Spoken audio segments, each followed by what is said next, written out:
안녕하세요. 반갑습니다. 예, 반갑습니다. 오늘 수고해 주실 노을님 이렇게 멀리서 올라와 주셔서 감사합니다. 오늘 7월 6일 원래 이제 5, 6월 달 독서를 이제 발표하는 게 6월 말에 하는데 교육 관계로 오늘로 연기됐습니다. 그래서 책이 이제 9일간의 영원 여행하고 또 하나가 알아차림의 기적인가? 그렇죠? 예, 그 책을 두 권 하게 됐는데 오늘 9일간의 영원 여행 안케 에베르츠라는 여성분이 쓰신 경험 수기예요, 일종의.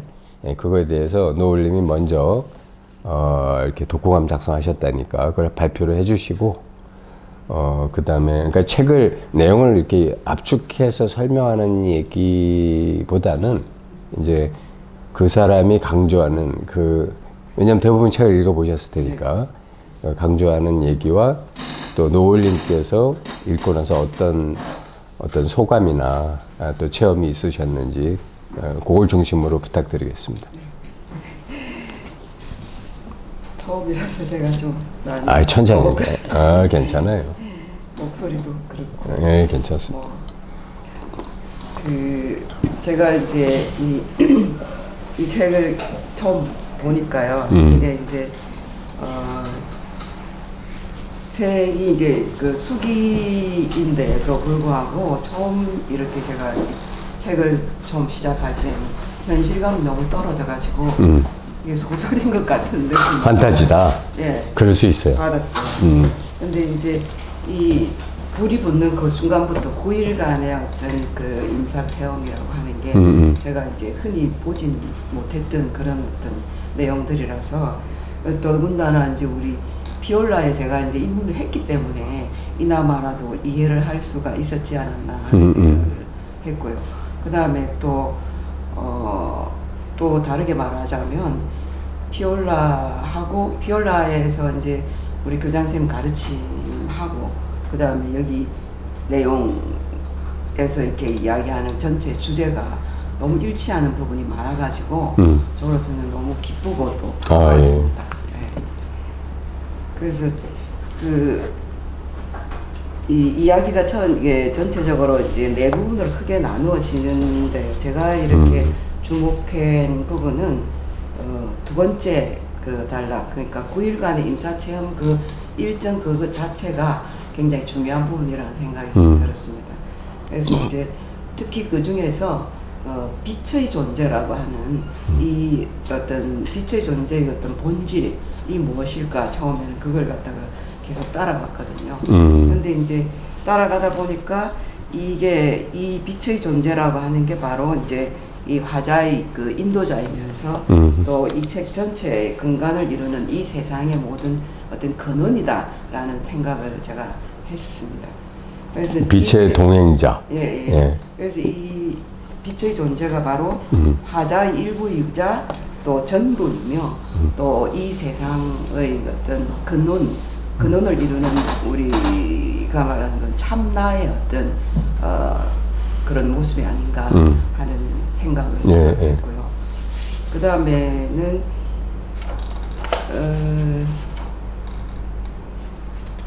그 다음에 또 제가 이제 주목해서 본 부분은 우리 몸은 체현된 창조이다, 물화된 창조이다 하는 이 부분이었습니다. 그래서 이것도 우리 마스터 강의하실 때 7강, 8강에서 이렇게 말씀하시는 보이는 세계와 보이지 않는 세계를 교장선생님께서 이렇게 설명을 하셨지 않습니까? 그래서 이제 나타나는 우리가 보는 세계, 보이는 세계가 우리 몸이고 또 이렇게 물화된 창조라는 그런 생각을 제가 했었고요. 그 다음에 이제 그 안에 보이지 않는 세계가 이제 우리 몸을 통해서 이렇게 나타난다라고 제가 이해를 했습니다. 그래서 마지막 부분에 이렇게 보면은 이 중간중간에도 보이지 않던 것을 볼 수 있게 되면 다시는 무지로 돌아갈 수 없다라는 이 부분을 몇 번 이렇게 강조를 해서 이렇게 해나온 부분이 있었는데요. 여기서 이 보이지 않던 것과 이제 이를 볼 수 있게 된다라는 이 어휘 자체에서 저는 이제 어릴 때에 우리 데미안에 보면 두 개의 세계가 처음에 이렇게 나오는데 그때 이해했던 두 개의 세계의 개념이 제일 처음 제가 보이지 않던 어떤 암흑의 어두운 그러니까 마이너스의 세계였다는 그런 생각이 들었었고요. 그때와 아주 유사한 어떤 비유로도 이렇게 설명할 수 있을 것 같다라는 생각을 했고요. 그 다음에 우리가 이제 아까 말씀드렸다시피 보이는 세계와 보이지 않는 세계에서 나누어지듯이 여기에 이제 이 보이지 않는 세계를 그동안에 우리 인식하지 못했었는데 피올라에 입문하고 그다음에 이 책을 통해서 보이지 않는 어떤 세계의 그 존재를 인식하게 됐다라는 그 말씀을 제가 드리고 싶습니다. 네. 네. 그 책에서 느낀 거는 뭐 대충 이렇고요.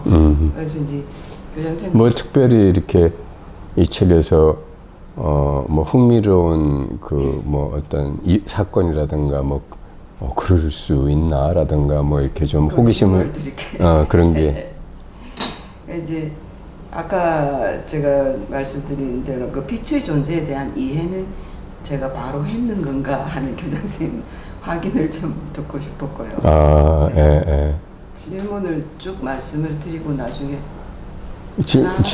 질문이 서로 겹칠 수도 있지 몇 개 있어요? 4개, 5개 있습니다. 그럼 한번 쭉 얘기해 보세요. 네. 첫째는 빛의 존재. 네네. 그 다음에 여기 이제 우리가 이렇게 지금 보면은 전 세계적으로 이 우리 비올라를 비롯해서 영성 공부의 어떤 붐이 일어난다라고 할 만큼 요즘은 우리 그 영화나 드라마를 보더라도 이런 철학이 많이 들어있는 것 같은 느낌을 제가 많이 받았거든요. 근데 이제 우리가 돌이켜 보면은 역사 속에서 한 지금으로부터 우리 2,500년 전 그 무렵에 성인들이 동시에 그냥 거의 탄생하고 그때 굉장히 많은 어떤 종교적인 그런 때가 있죠. 예, 그런 때가 있었는데 그 시대와 지금의 좀 공통점이 있는 건가요? 하는 이런 그게 두 번째고. 네. 그 다음에 세 번째는 이 작가가 전에 일전에 우리 다루었던 책 중에서 죽음 후 의식 세계와 좀 맞닿은 부분이 많더라고요.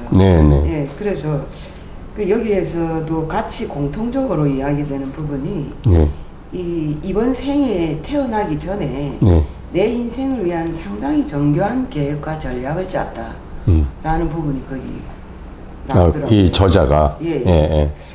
그래서 그렇다면은 이제 어떤 작가의 생애를 80 몇 살까지 자기가 산다고 생각하고 그 계획을 짜고 부모님도 선택하고 또 부모도 자기 부모님도 자기를 자식으로서 선택했고 뭐 그런 내용이 나왔는데 이게 좀 저로서는 조금 의문이 그건 갔습니다. 그런 특별한 경우만이에요. Everybody same은 아닙니다. 특별한 이 여자분이 이런 사건을 겪고 이런 책을 쓴 것 자체가 하나의 계획된 큰일이 의도인 거고 그게 그분만의 소명이라고 할 수가 있고 모든 사람이 그럼 다 소명을 가지냐 그렇지는 않아요. 이번 생에 나 쉬러 왔어요 하는 사람 얼마나 많은데. 그래서 저는 이렇게 죽음도 계획에 있나 이런 생각이 들었습니다. 그러니까 이제 그러니까 사람 따라 다르다는 거죠. 그게 세 번째고. 그다음에 그 네 번째로는 여기 몸에 대한 이야기가 굉장히 많이 나오죠. 그래서 몸은 인간이 가질 수 있는 가장 큰 보물이다 하는 얘기. 그다음에 붓다의 이야기를 인용을 한 부분이 있었어요. 몸 안에는 모든 고통, 그 고통의 원인, 그 고통의 끝, 그 모든 가르침이 다 들어있다라는 따의 이야기를 인용을 한 부분이 있었는데 저는 이걸 보면서 몸이라고 하는 그 경계가 어디까지인가 몸과 마음의 구분이 제대로 되지 않는 거예요. 그래서 이제 흔히 말하는 그 우리 뇌감생 그 육식 활동 70, 80까지가 몸인가? 90은 정신 활동인가? 하여튼 여기가 좀 헷갈리더라고요. 그거 이제 이따 얘기하기로 하고. 정도를 몸이라고 할 수 있을까 이런 얘기. 예. 그런 데 대한 의문이 들었고요. 그럼 마지막에 이건 교장님 시간이 되시면 이야기를 해주시면 제가 고맙겠습니다. 이제 여기 내는 책 내용하고도 뭐 내용에도 그런 게 나옵니다만은 여태까지 자기가 이제 임사 체험 들어가기 전에는 다른 사람한테 사랑받고 인정받기 위해서 이렇게 늘 살아왔는데 이 어느 날 자기가 그렇게 살아온 삶에 대한 회의가 굉장히 많이 들면서 거기에 대한 어떤 인생의 큰 어떤 물음에 대한 간절한 어떤 그런 고함이 있었는데요. 제가 요 앞전에 한 달 동안 굉장히 무기력증에 빠진 그런 경험이 있었는데 그래서 저는 이게 제가 원하는 것이 뭔가를 못 찾겠더라고요. 그래서 원하는 게 뭔지를 찾을 수 있는 뭐 이런 뾰족한 방법이 있을까요? 구체적인 방법이 여기까지 교장선생님께 질문 드립니다. 좋은 답변 부탁드리겠습니다. 알겠습니다. 서로 뭐 연관됐나 했더니 연관은 잘 안 돼 있지만 그러니까 그러면 제가 첫 번째 거부터 우리 한번 같이 좋은 질문들 해주셨어요. 감사합니다.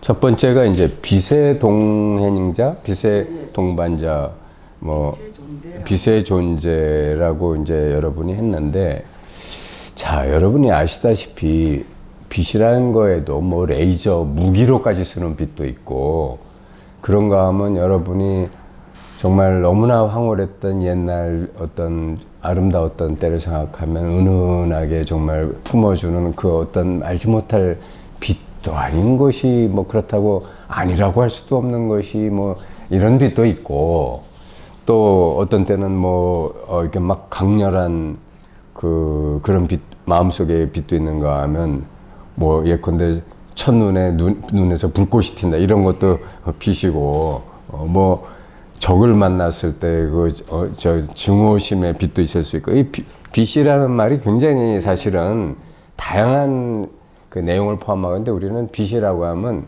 사람이 이 생각이 벌써 이 규정하는 버릇에 사로잡혀 갖고, 빛이라고 하면 여러분은 되게 뭐 이렇게 뭐 스파크 아니면 형광등 빛이나 뭐 이런 거 생각하는 거야. 그러니까 이미 규정하는 버릇에 의해서 그게 자기도 모르게 여기 어디서 저장됐다 훅가닥 이렇게 뛰어나오는 거란 말이죠. 근데 사실 우리가 가만히 생각해 보면 이 세상에 의식도 빛이에요. 안 그래요? 의식이 여러분이 잘 생각해 보면 정신이 반짝 들었을 때는 세상이 명료하고 훤하고, 의식이 혼미하고 침침할 때는 어두워요. 희미하고. 안 그래요? 그러니까 기운이 없다거나 한마디로 무슨 뭐 약을 센 약을 먹어가지고 그런 말 하잖아. 우리 뭐 해롱거린다, 뭐 이렇게 좀 희미하다, 뭐 이런 거 있잖아요. 그것도 다 의식의 빛이 작용이란 말이에요. 자, 요게 빛의, 제가 지금 여태까지 말씀드린 게 빛의 세기 강도라면 강하다, 약하다. 이제는 빛의 또 다른 측면이 있어요. 뭐냐면 빛의 어떤 정진성의 측면에서 보면 빛이, 의식의 빛이 활짝 껴 있다거나 의식의 빛이 혼미하다라는 것은 강하다, 약하다라기보다는 빛의 양이 아니고 성질에 대한 얘기란 말이에요. 그렇죠? 그러면 그 중에서는 빛의 어떤 것은 너무나 성스러운 빛이, 내 친구가 저기 어디야, 조지안가 어느 교회에 갔다가, 자기는 불교 신자인데 이렇게 그 무슨 성당인지 모르겠는데 어쨌든 이게 마침 오후 한 3-4시 됐는데 이렇게 빛이 들어오는데 예수 십자가, 그러니까 성모상 같은 거예요. 그 십자가에 비치는 그 십자가가 너무 아름다워가지고 사진을 찍어 왔어요. 그리고 자기가 그때 자기도 모르게 예수를 이해했다는 거예요. 그래서 아니 사진 찍고 무슨 이해를 했어? 그랬더니 이런 빛을 발할 수 있는 존재라면 그게 누군지를 알겠다는 거야. 근데 진짜 그 사진만 봐도 너무나 성스러워요. 그래서 야, 참 걸작 찍었구나. 어쨌든 그래서 뭐 나중에 뭐 자기가 뭐 사진 전환도 사진 잘 찍는 친구예요. 그래갖고 사진 전 하겠다고 뭐 그러는데 여하튼 그러니까 여러분이 아시는 빛에 대한 스펙트럼을 이제는 좀 버리세요. 왜냐하면 좀 더 이거를 이렇게 제가 확 열어드리자면 여러분이 매일 보는 자기 가족도 다 빛이야. 여러분은 이것도 빛이에요. 이것도 빛이고 이것도 빛, 눈동자도 빛이고 눈동자에서 빛 나오지 않아요? 그죠? 머리카락도 빛이에요. 모든 게 여러분은 빛으로 이해하는데 여러분 거기다가 지 생각과 느낌을 덧붙여서 빛을 왜곡시키는 거예요. 아무개다. 그러니까 여러분은 정보만 이 시청각 정보 가지고 세상을 채색하고 있어요. 세상을 자기 나름대로 채색하고 변질시키고 있기 때문에 우울한 사람은 세상이 우울해 보이고 즐거운 사람은 세상이 환해 보이는 거예요. 근데 그 세상의 본질은 빛이라고. 모든 게 빛이 아닌 게 없어요. 그러니까 여러분 이제 앞으로 한번 그 실습을 해봐. 가까운 사람을 빛으로 보는. 딱 보면 우리 무한사감님 오늘 뭐 예쁜 여고생들이 입는 거 비슷한 세일화복 같은 거 이쁜 옷 입고 오셨는데 저 빨간 줄도 빛 아니야? 그죠? 그러니까 그런 것을 빛으로 보기 시작할 때 진짜 상대가 갑자기 빛의 존재가 되기 시작하는 거예요. 상대가 성스러운 존재인지 아닌지는 상관없어요. 내가 성스럽게 보는 거야. 왜냐하면 이 빛이 살아날 때 다 성스러워져요. 안 그런 것 같아요? 그 인도의 그 바바지인가 하는 성자에 대한 얘기는 길 가는 개를 붙들고 개한테 키스하고 개한테 예배를 했대. 그러니까 그 뒤따르던 제자들이 이거 참 앞으로 우리도 저래야 되나. 길 가는 똥개한테 그것도 비싼 개도 아니고 그래가지고 아니 왜 선생님 왜 그렇게 험한 일을 하십니까 했더니 뭐 저 개야말로 너무나 성스러운 비신의 화신인데 니들이 눈이 멀어서 못 알아볼 뿐이다 그러더라는 거예요. 그러니까 이제 제자가 또 물어볼 거 아니에요. 그러면 저기는 저 개도 비신우고 저것도 그랬더니 야 이놈아 너하고 딱 소통될 때야. 그건 생각에 빠진 거고 그러더라는 거예요. 그러니까 생각해서 이것도 저거고 그것도 그거 아닙니까? 이래가지고는 절대 눈이 깨어나질 못하는 거예요. 무슨 말인지 알죠? 매 순간 깨어있으면 그때 소통이 돼요. 자, 그럼 빛의 동반자 내지는 이 빛의 존재라고 하는 게 그러니까 다시 말하면 어떤 정신적인 그 실체라고 할 수가 있어요. 빛의 그러니까 정신적인 존재는 반드시 에너지를 동반합니다. 그러니까 우리 여러분이 아시다시피 이 우주는 그 정신과 에너지로 돼 있어요. 정신과 에너지에서 빛이 나오는 거거든요. 그러니까 그 빛에 의해서 이제 정신과 에너지가 물질화된 게 우리가 보는 물질 우주고 실상 우주는 완전히 이런 정신과 빛의 세계죠. 그러면 우리가 깨달음을 얻어도 물론 다른 어떤 본질적으로는 변하는 게 없지만 현상적으로 삶이 변하는 건 있어요.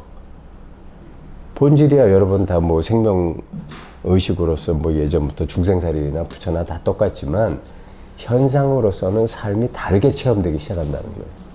근데 그게 가장 바탕적인 게 뭐냐면 빛의 존재들이 나타나는 거예요. 나부터도 빛의 존재지만 전부 다 빛의 존재들이 이런 어떤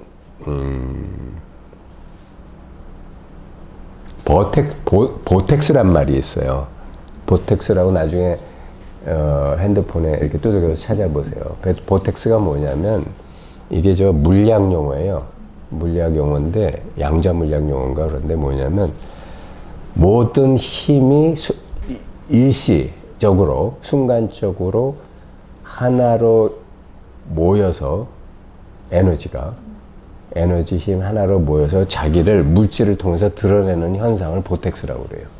그러니까 여러분들이 다 우주의 보텍스들이에요. 가장 쉬운 보텍스의 예가 뭐냐면 파도들이에요. 바다가 막 파도 칠 때 파도의 그 꼭대기 꼭지점 그게 그 눈에 물결들 사이에 그 에너지장에 모여서 그걸 만들어내잖아. 순간적이지만 그죠? 그러니까 여러분들도 마찬가지예요. 여러분들도 그 인연과 업보와 여러 가지 그 우주의 에너지들이 모여서 이런 보텍스를 만들어냈고 그게 뭐 한 100년 가까이 있다가 사라질 뿐이에요. 그러니까 이것도 보텍스야. 그러니까 우리 저 미국의 저 어디야 그 뭐 기운이 센 동네 세모나? 아니 세모나는 약이 이름. 세도나. 세도나가 기운의 보텍스가 많다고 그래서 저도 가보니까 진짜 그렇더라고요. 제가 한 10몇 년 전에 한번 가봤거든. 진짜 거기가 기운이 좋더라고. 그러니까 그런 그래서 여기 빛의 이제 저는 이 책에서 나온 이 빛의 존재라고 하는 거는 뭐 일종의 뭐 수호천사나 영계의 안내자나 뭐 상의자나 뭐 이렇게 어떤 말로 이렇게 바꿀 수는 있죠. 그런데 결국 그 실체는 뭐냐면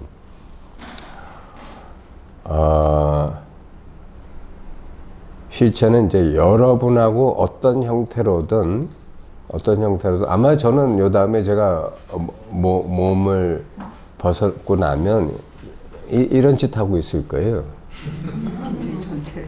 노을님 찾아가서 또 뭐 수작하고 있을지 모르지. 어쨌든 왜냐면 하던 짓을 하거든. 하던 짓을 해요. 평소 좋아하는 짓을 하거든. 안 그러겠어요? 돈 좋아하는 사람도 뭐 어디 돈 많은 데 가서 귀신이 돼서도 돈 많은 데서 얼씬거리고. 그래서 그런 어떤 우리가 아까 보이지 않는 세계 얘기를 하셨는데 보이지 않는 세계가 보이는 세계를 만든 거거든요. 그러니까 보이지 않는 세계의 존재가 이 보이는 세계를 당연히 지배하고 영향을 미칠 수밖에 없잖아요. 그렇죠? 우리가 누구를 사랑하고 미워하는 건 보이지 않아요. 그렇지만 그게 인간의 어떤 물질적인 변화까지 가져와요. 그렇죠? 얼굴도 이뻐지거나 미워지거나 누구를 보면 분노하거나 사랑하거나 그죠? 그래서 이제 그런 그 하나의 현상에 대해서 그렇게 빛의 존재다 이렇게 이름을 붙인 거라 생각하시면 되겠어요. 그다음 두 번째 됐습니까? 두 번째 넘어갈까요? 그 다음에 두 번째 질문이 영성 공부가 요새 이렇게 뭐 여기저기 붐이 일어나고 옛날에도 한때 뭐 공자님이나 부처님이나 무슨 뭐 예수나 사실 뭐 한 500년 사이에 와장창 성인들이 막 소크라테스나 그때 확 몰려 나왔다 또 한동안 없다가 뭐 이랬는데 이런 게 뭐 사실은 이런 게 뭐냐면 저는 지구 문명이 위기라는 증거라고 생각해요. 그러니까 인류가 멸종할지도 모른다라는 우려감 때문에 이 정신세계의 상위 마스터들이 한마디로 저같이 둔감한 인간도 야 너도 좀 빨리 이거 깨달아갖고 좀 떠들어야 되겠다. 너도 해가지고 지금 이렇게 좀 가능성이 있는 인간들을 좀 둔감한 인간들을 망치로 때리든지 해가지고 깨워내서 이런 현상을 일으키고 있다는 것은 그거는 지구가 위기라는 거예요. 인류 문명이 멸종하는 거를 막으려면 자꾸 여기저기에서 이렇게 그 어두움을 밝히려면 여기저기서 자꾸 불이 켜져야 될 거 아니에요. 그러니까 그런 현상으로 보시면 될 것 같아요. 그래서 이제 지금 우리 그 영성가 분들이 지금도 이제 많이 이렇게 활동을 하고 계시는데 예. 그 이분들의 어떤 영향으로 인해 가지고 지금 교장선생님 말씀하시는 그런 인류 문화의 위기, 그 기후 문제라든가 뭐 각국의 그냥 이기적인 이런 어떤 걸로 인해 가지고 전쟁이 일어난 이런 문제, 종교 전쟁 뭐 이런 것들의 어떤 인류의 어떤 갈등이나 이런 물리적인 어떤 환경에 대한 위기 이런 것의 극복까지 인류 평화의 어떤 시대로 갈 수가 있을 건가 하는 이런 희망을 가져도 될까요? 하는 이런 생각이 그거는 그게 중요한 게 아니에요. 그 인류가 멸종하면 다른 생명체가 또 나타납니다, 우주에. 그때는 우리가 마치 공룡이 멸종하고 나서 여러분의 전생은 다 공룡이야. 너무 그렇게 우아 떨지 말아요. 지금은 인간이 이렇게 좀 우아를 떨지만 뭐 막말로 나중에 여러분 영성인류로 또다시 이게 재현됐을 때는 그때 인간이라는 미개한 생명체들이 있었는데 이렇게 얘기할지도 모르죠. 우리가 발굴해 봤더니 하면서. 그러니까 인류가 생존하기 필요한 만큼 존재하고 언제나 사라집니다. 지구도 뭐 앞으로 45억 년 남았다고 그러는데 태양도 100억 년 남았고. 그러니까 그거를 이렇게 우리가 영원히 가야 될 텐데. 그러니까 제가 지금도 인간이라고 이런 모양 자체가 굉장히 생소해요. 거울 보면 생소합니다. 저게 뭐야? 할 정도. 그러니까 여러분이 자기 거울 보고 너무나 사랑스럽고 또 친숙하면 아직 인간 몸 벗기가 좀 멀었구나 생각하시면 되겠어요. 그러니까 자기가 이런 꼴을 갖고 있는 게 생소해야 돼. 그래서 익숙하던 것이 생소해지고 새로워지고 새롭고 신기한 것이 익숙해져야 됩니다. 그런데 지금 이렇게 영성 공부의 붐이 이렇게 일어나지만 동시에 보세요. 동시에 또 반대로 보면 인간의 퇴폐나 어떤 악함이 옛날보다 더해. 그게 다입니다. 네, 그러니까 아주 양극화가 심해졌잖아요. 옛날에 중세에 뭐 그렇게 사람들이 악해봤자 뭐 그냥 고문하고 죽이는 거 이렇게 더 있어. 지금은 핵전쟁 하지 않으면 뭐 사람을 뭐 인신매매를 하지 않나, 무슨 뭐 성착취를 하지 않나, 마약을 해가지고 무슨 노예로 만들지 않나. 옛날에는 상상도 못하던 짓들을 해요, 그죠? 그러니까 이렇게 양극화가 심화돼서 벌어진다는 거는 뭘 말하냐면 우주가 항상 실상 우주가, 영성 우주가 굉장히 왕성하게 활동하는구나. 저는 그렇게 생각합니다. 왜냐하면 그 스펙트럼이 커졌으니까. 태풍이 막 세기가 한참 강할 때는 태풍의 반경이 커지잖아요. 그리고 바람도 세지고. 그러니까 마치 그와 똑같은 거야. 스펙트럼이 커졌다는 거는 지금 한창 정리 중이라는 거예요. 이제 이렇게 한참 움직여갖고 이제 차원 정리를 하는 거죠. 생명체의 차원 정리. 그래서 잘 보세요. 똥파리는 맨날 똥만 보고 댕기고 꿀벌은 맨날 꿀만 보고 댕기잖아요. 그죠? 누가 야, 넌 변소만 댕겨. 너는 꽃만 가서 댕겨. 이렇게 명령한 거 아니잖아요. 지가 알아서 그러고 댕기고 있잖아. 그죠? 인간도 보세요. 여러분은 여기 이렇게 꿀벌처럼 와서 이제 앉아 계시지만 어떤 인간들은 지금도 술 먹고 있고 무슨 어디 가서 이상한 짓 하고 있고 남한테 사기치고 있고 속이고 있고 강도짓 하고 있고 안 그렇습니까? 세상이 그렇다고요. 그러니까 인간은 생명의식이 그 의식 활동을 육식 활동으로 하는데 이 육식 활동은 항상 자기가 어떻게 길들여진 그 성향대로 업습대로 자꾸 그걸 증폭시키고 있는 거야.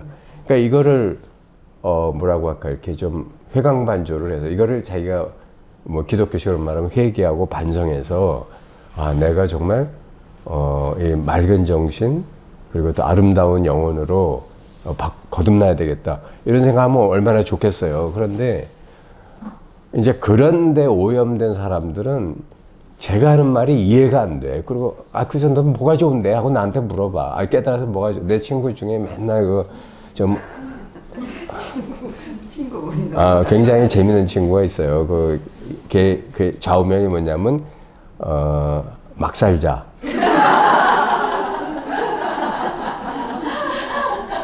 허랑방탕하게 살자.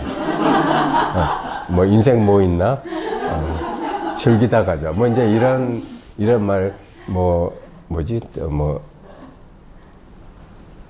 헌 가정 해쳐서 새 가정 만들자.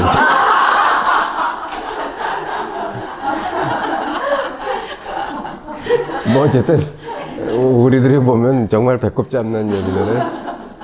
근데 이 친구가 말하는 대로 보면 자꾸 아줌마를 쫓아다니고 뭐.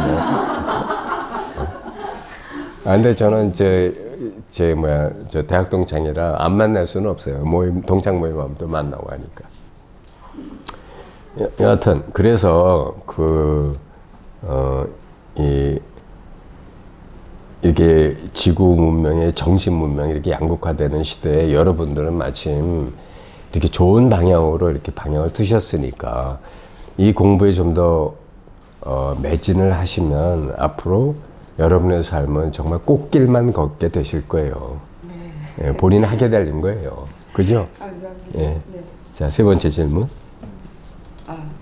아까 말씀을 드렸는데 몸 인생 계획 뭐 얘기하시지 않았나? 몸에 대해서 먼저 질문을 그래요? 드렸는데요. 네. 예. 몸과 이렇게 마음의 경계를 제가 잘 알 수가 없다고 그런데 이렇게 몸 안에 이렇게 모든 고통과 원인 그 고통의 끝과 가르침이 다 들어있다라고 하면은 우리가 잠재의식, 무의식이라고 하는 것도 전부 다 몸 안에 전부 다 저장이 되는 거라고 그렇게 제가 이 문장에서 이해가 되는데 비유를 한번 들어봅시다. 예. 더러운 물이 얼었어요. 네네. 그럼 그 얼음을 먹을 수 있어요? 아니면 못 먹어요? 못 먹죠. 네. 물이 더러운 게 얼었으니까. 네. 물을 마음이라고 하고 얼음을 몸이라고 하면 바로 이해가 되죠. 예. 그러니까 더러운 마음이 만든 오염시킨 몸은 여러 가지가 아플 수밖에 없고 힘들 수밖에 없고 이렇게 되죠. 그러니까 지금 몸과 마음의 경계라는 말씀하셨는데 경계가 아니고 단지 이렇게 물과 얼음의 관계처럼 이렇게 스펙트럼이 있는 것뿐이에요. 생명의식이라는 것이 스펙트럼을 갖고 있거든. 스펙트럼에 보면 무지개 몸도 스펙트럼 아니에요? 빨주노초 파란보가 스펙트럼이고 바깥에 자외선 적외선 있잖아. 마찬가지로 마음과 몸이라는 것도 우리가 물질 세상에서 물질 중심으로 사니까 몸 아닌 것이 있으니까 할 수 없이 정신이다 마음이다 이런 말을 만든 것뿐이지. 근데 사실은 이치적으로 보면은 이게 마치 물이 수증기도 있고 물도 있고 얼음도 있고 뭐 이렇게 수증기조차도 이렇게 아직 증발해 버렸고 H2O로만 있는 것도 있을 수 있고 이렇듯이 마음하고 몸이라고 하는 것 자체가 이 생명이 하나가 펼친 스펙트럼의 일부분들이라는 거죠.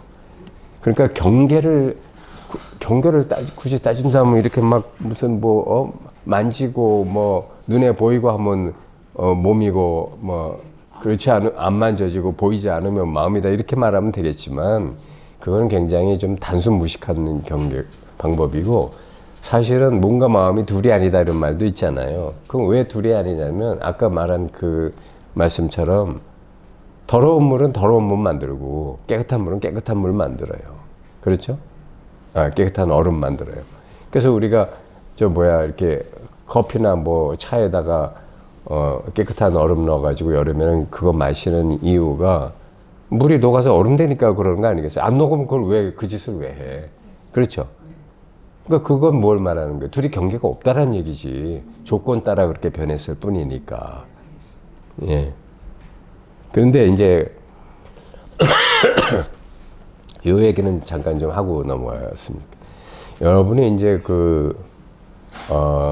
인도나 서양에서는 무슨 뭐 쿤달리니 뭐 7가지 무슨 뭐만한 차크라 뭐 이런 얘기 들어봤을 거예요. 이제 기공 수행을 좀 해보면 확실히 몸이 정화가 되고 좋아집니다. 좋아지고 또 이 차크라 수행을 고수들은 어떤 사람의 차크라를 읽어요. 보고 읽습니다. 그래서 그 사람의 몸이 어디가 나쁘고 이 사람이 지난달에 뭔 짓을 했는지까지 보여요. 특히 가슴 차크라에 있는 것을 보면 너 지난달에 어디 가서 이런 거 했구나.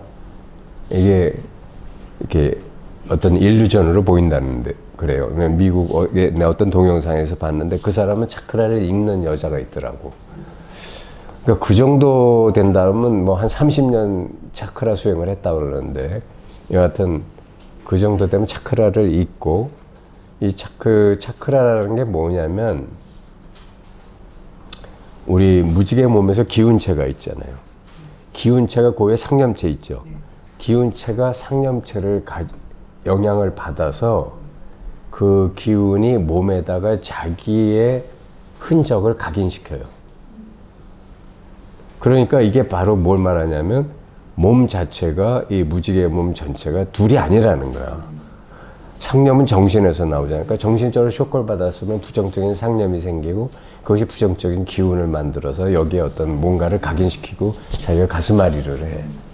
맨날 이러고 댕겨. 그런 사람 못 봤어요? 가끔 여기 가슴 치는 사람. 천주교에서 보면 내 탓이야 하고 치잖아. 그래서 저도 옛날에 이게 아주 좀 이런 얘기는 뭐 별로 그렇게 좀 비과학적인 얘기라 좀 삼가야 되는데 저도 옛날에 굉장히 깊은 산매 속에서 이렇게 하나의 물건 속에서 이 물건이 스쳐온 시간이 한 번에 보이는 경험을 했어요. 이거를 심령학 용어로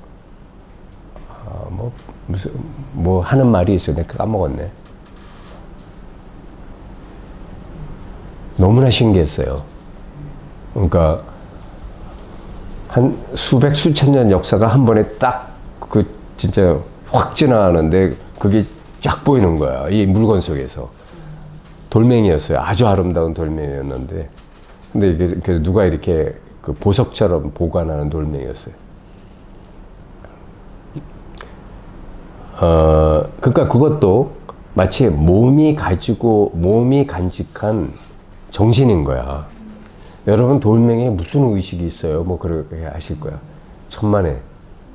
돌멩이도 그 돌멩이 형태를 유지하려면 자기 돌멩이의 분자 원자들이 서로 간에 관계를 가지고 있어야 돼요. 그래야지 그게 안 무너지지. 그죠? 그 의식 속에 그게 각인되어 있는 거야. 그러니까 마치 이거는 뭐와 같으냐면 내 의식이 일반 이런 의식이 아니에요. 내 굉장히 세밀한 의식이 세포 사이로 들어와서 세포들이 갖고 있는 기억을 보고 체험한 것 같아. 정말 황홀했어요. 근데 여러분이 그걸 수행하실 필요는 없어요. 왜냐하면 여러분이 몸을 벗으면 여러분의 의식이 지금보다 명상하신 사람은 70배, 일반인은 7배가 맑아집니다. 70배가 맑아지면 그거 다 돼. 그래서 여러분이 죽어서 귀신이 돼서 보면 이 사람이 진짜 나를 사랑했구나 아니면 이게 돈 때문에 나를 라든가 너는 이런 인간이야 이게 다 보인다니까. 왜냐면 그 몸 안에 각인이 돼 있어. 우리가 불보살을 또는 천사를 속일 수 없는 이유는 이 안에 다 있어요. 몸 안에 여기 다 기록돼 있어. 어떤 놈인지 어떤 분인지. 아시겠어요? 영화에 그런 영화가 또 있지 않습니까? 있어요? 아, 영화를 이제 그런 그 초능력을 가진 사람이 이렇게 다른 사람을 보면은 이 사람이 과거에 무슨 짓을 한 사람이 어떤 사람이다라는 게 한눈에 볼 수 있는 그런 초능력을 가진 그 사람. 아, 그건 영화니까. 네, 아니, 영화. 저는 어쨌든 그런 거를 내가 경험해 보기 전에는 안 믿어요. 그러니까 그거 네, 뭐 가능성은 인정하지만. 상상을 하지 않았다. 근데 그때 그러니까 이제 여러분이 깨닫고 나면 삼매 공부를 좀 하셔야 돼. 왜냐하면 나는 깨닫기 전에 삼매 어쨌든 한 일주일간을 그렇게 참선 선정을 해본 적이 있었는데 그때 일어났어요. 그때 아주 어쨌든 지금 그 얘기를 하자면 또 얘기가 옆으로 샌다. 그러니까 이런 얘기가 중요한 게 아니고요. 제가 질문을 하셨기 때문에 드리는 말씀이 여러분의 몸과 여러분의 정신 의식은 둘이 아니다. 뭐 서로가 서로 이렇게 겹쳐져 있고 뭐라고 하나 이렇게 같이 공존하고 있다. 아시겠죠? 네. 네. 잘 이해했습니다. 네, 네. 그다음 아까 뭐 네. 인생계획. 그거는 이제 제가 무기력증에 제가 빠진 적이 있었는데 이게 그거 마지막 질문 아니었어요? 네, 그게 마지막 질문. 그래요? 정체성, 네. 원하는 게 뭔가. 네, 진정으로 제가 원하는 게 뭔지를 찾기가 어렵더라고요. 자, 모든 사람은 대부분의 사람이 네가 여러분 유튜브나 이런 데 보면은 네가 진정으로 좋아하는 거 원하는 거 찾아서 거기에 몰입하면 넌 성공할 수 있어라는 거 많이 봐요. 그죠? 근데 문제는 그걸 못 찾는다는 거야. 그런데 사실은 왜 여러분이 못 찾는지 알아요? 찾을 수준이 안 돼서 못 찾는 거예요. 왜냐하면 그렇게 고매하고 여러분의 상위자인 것을 여러분 현재 수준 가지고 지금 4층에 있는데 25층에 있는 거를 내가 찾겠다고 어딨냐 하고 4층에서 아무리 뒤져봐 나오나. 그러니까 못 찾지. 그렇죠? 그걸 찾는 방법은 거꾸로 하셔야 돼. 뭐냐면 지금 내가 할 수 있는 것 중에서 가장 내가 행복해지고 설사 불행해진다 하더라도 이게 최고의 가치고 내 인생에 의미 있는 것이라고 하면 그걸 선택해서 그 길을 가세요. 그게 뭐든 좋아.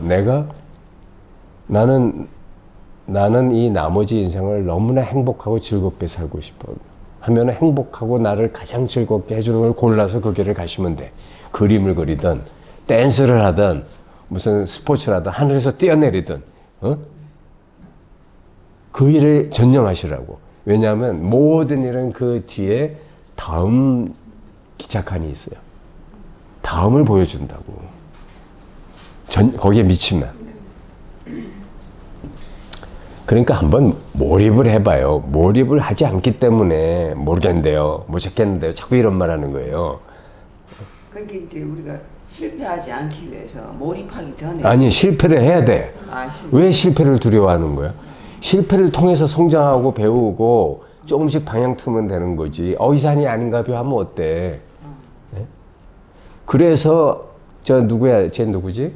나폴레옹은 알프스를 제대로 넘기 위해서 척후병을 2,000명을 썼대요. 그 자기가 2,000번 고생하느니 너희 팀은 이리로 가고 넌 절로 가고 제일 좋은 길 찾아봐. 제일 고생 안 하고 코끼리가 넘을 수 있는 길. 척후병을 2,000명 쓰면 될 거 아니야. 아니 2,000시간을 쓰든지 뭐 아니면 그러니까 실패를 두려워하면 아무것도 못해요. 실패를 해야 돼. 근데 반드시 전심전력을 다하면 그 실패에서 배우는 게 있다니까. 알겠습니다. 예, 실패를 두려워하면 아무 짓도 못해. 여기 그냥 정치하고 있는 거야. 그러니까 제가 드리고 싶은 말씀이 이거야. 저는 처음에는 제 인생을 보면 완전히 실패 인생이야. 왜냐하면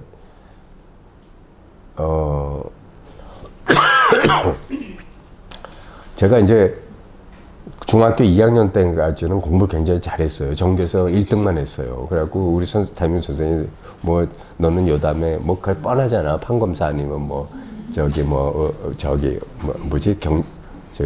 경제학 뭐 이런 거 해가지고 무슨 훌륭한 관료가 되거나 뭐 이제 이런 소리 하고 있었는데 우리 집이 부도가 났어요. 그래서 하루아침에 거지가 돼서 한밤에 한겨울에 그 경매당하고 쫓겨났어. 그래서 다 친척적으로 뿔뿔이 흩어졌어요. 친척집도 잘 살지도 못하는데 거기 가서 저 숟가락 하나 들고 막 가니 그게 얼마나 그 청소년 사춘기에 그 고생을 그 심리적 고통을 많이 받았겠어요. 그러니까 학교도 못 가고 빚쟁이들이 학교 찾아오고 뭐 별별 일들이 다 있었어요.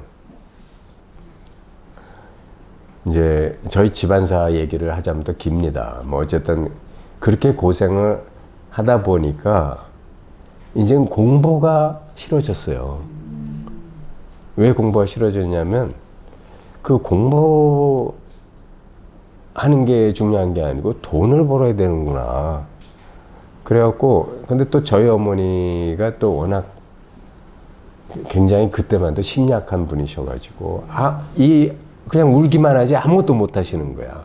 애들한테는 뭐든지 해주려고 삼남매였는데 그러니까 이제 어머니가 서서히 그 뭐라고 하나 하층으로 내려오는 모습 내지는 망가지는 모습을 제가 두 눈으로 똑바로 봤어요. 그러면서 이제 그렇게 깔끔 떨던 누나도 그렇게 그 무너져 내리는 모습을 그렇게 비참해지는 모습을 내가 똑똑히 봤어요. 그러면서 내가 그래서 중3 때부터 소년가장에서 백화점에 저 몸 팔러 댕겼어요. 그러니까 학교를 안 나가는데 그냥 재정만 안 당할 정도로만 나가고 그리고 돈 벌러 댕겼는데 무슨 공부가 되겠어요. 그러니까 전교 1등한 애가 하루아침에 아니지만 어쨌든 한 2, 3년 돼가 보니 반에서 중간 정도 하고 있는 거야. 뭐 공부를 하고 책을 봤어야지. 그러다가 이제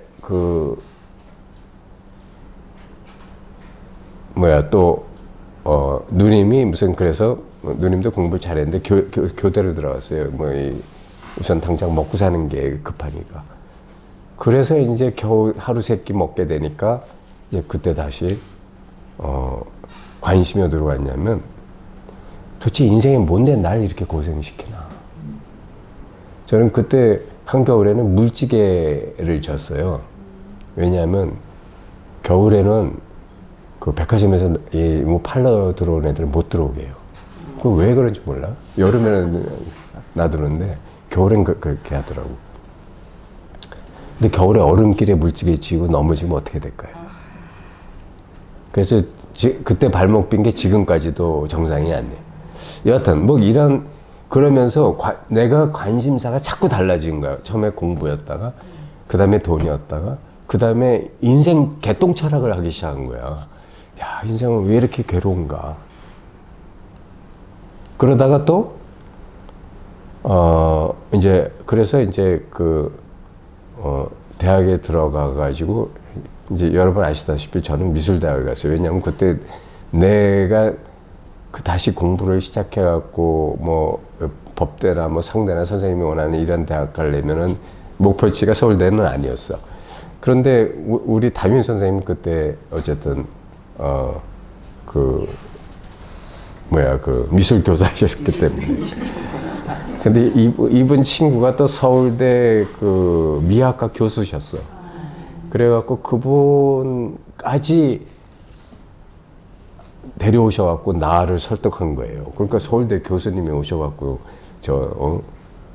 미대 가라는데 그냥 어린 마음에 그냥 뭐 이렇게 대단한 분이 어디 감히 그 말을 거역을 해. 그러니까 진짜 남들은 뭐 6년 동안 실기하고 뭐 미술학원 내고 나는 학원도 안 다녔어요. 그냥 가서 봤더니 그냥 합격했어요. 그 그림 그리는 재주가 좀 있었나 봐. 어쨌든 그렇게 해가지고 그렇지. 그게 다 업보라고. 근데 이제 또 가보니까 그 인생 개똥 철학이 그게 어디 가겠어요. 뭐 거기 가보니까 야, 미술대학에는 아주 엄청난 집 애들이 와 있더만. 보니까 저 국회의원 집 딸, 무슨 장관 집, 엄청난 거의 준재벌 집 애들, 그러니까 다 뭐 끝나면 프랑스 유학 가고 어디 가서 무슨 뭐 그것도 무슨 유명한 뭐 무슨 김기창 화백의 무슨 사촌동 조카 뭐 이런 애들만 있으니까 나 같은 건 거기서는 너는 요 다음에 저 무슨 대기업 가서 디자이너나 해라 뭐 이런 소리나 하는 거야. 야, 참 정말 그렇게 이미 사회가 이렇게 꼼짝할 수 없는 틀로 모든 게 계층화돼 버리는구나라는, 그러니까 그런 것도 나한테 얼마나 그 철학적으로는 고통을 주겠어요. 그래갖고 그때부터 나는 완전히 개똥 철학 내지 이렇게. 그래서 이제 뭐 출가도 해보고, 이 모든 게 다는 뭐였냐면 나는 삶의 의미를 찾고자 하는 몸부림이었어요. 왜냐면 그래야만, 너무나 죽고 싶은 유혹이 많아가지고 죽지 않으려면 행복해져야 될 것 같고, 그러려면 나는 삶의 의미를 찾았어야 될 거예요. 어떻게 해야 내가 행복해질 수 있나. 여하튼 그렇게 하다 보니까 지금 뭐 여기까지 온 거예요. 지금은 어정쩡하죠. 뭐 그렇다고 뭐 재벌이 된 것도 아니고 대충 뭐 먹고는 살지만 또 그렇다고 무슨 훌륭한 승려가 된 것도 아니고 뭐 그냥 양다리 걸친 뭐 지금 또 뭐 이렇게 어정쩡하게 여러분들하고 또 이러고 있잖아요. 뭐, 예. 그렇지 않습니다. 그래요? 우리 모두의 뜨거운 존경을 받고 예. 우리 저 조실 스님이, 성웅 스님께서 제가 출가했을 때 너무 좋아하셨어요. 똘똘한 놈 들어왔다고. 그래갖고 아주 그 인자하신 분이 이렇게 뭐 자기 호주머니에 지갑 보여주면서, 예, 여기 있는 돈 다 네 거다. 언제든지 뭐든 하고 싶으면 얘기해라. 그래서 난 그때는 저 지갑을 아예 날 주시지. 어쨌든 그런 참 조실 스님하고 정말 너무나 그 아름다웠던 축들도 많은데, 겨울에 막 그렇게 눈이 많이 오는데 거기 동국선언에서 딱 둘이만 초롱불 켜고 앉아 있었는데 너무나 그때가 좋았어요. 아주 그냥 꿈 같은 세월이었어요. 그러다가 이제 도끼자루 썩었지. 지금 이 얘기를 왜 하고 있나? 인생의 의미를 정말로 좋아하는 거 찾고 싶어가지고. 그러니까 이 실패의 연속이었잖아요. 그런데 결국은 내가 지금 여기 와서 이 짓 하고 있다니까. 근데 나는 지금 딴짓을 하라면 못해요. 나는 너무나 행복해요, 지금. 나는 돈이 재벌도 부럽지 않고, 그렇다고 뭐 큰 스님도 부럽지 않고, 아무도 부럽지 않아요. 예. 그러니까 너무나 성공한 인생이신 것 같은데요. 네. 욕심이 크면 기준치도 높습니다. 야, 어쨌든 제가 이 말씀을 왜 드리냐면, 두려워하지 말고 실패할 각오하고, 이것저것 해봐요. 요리도 좋고 별거 다 해봐요. 그 끝을 보자 한번. 그렇게 하다 보면 모든 게 도로 통한다니까. 왜냐하면 도라는 게 앉아서 도 얘기하는 게 도가 아니고요. 이런 건 하급도예요. 진짜 도는 자기 직업을 통해서 주변의 사람들한테 너무나 행복하게 해주고 기쁨을 주고 신세계를 열어가면서, 그러면서 그 삶에 큰 영향을 미치고 있는, 같이 나누고 같이 행복하고, 그 사람을 통해서 모든 사람이 빛과 소금을 진짜 삶에서 체험하는 그런 존재가 되는 거예요. 깨달음의 일상 속의 실현. 그게 아니고 말과 그걸 얘기하는 건 누가 못해. 이건 어중이 떠중이들이 하는 얘기야. 그런데 속지 말아요. 자, 됐습니까? 네, 끝냈습니다.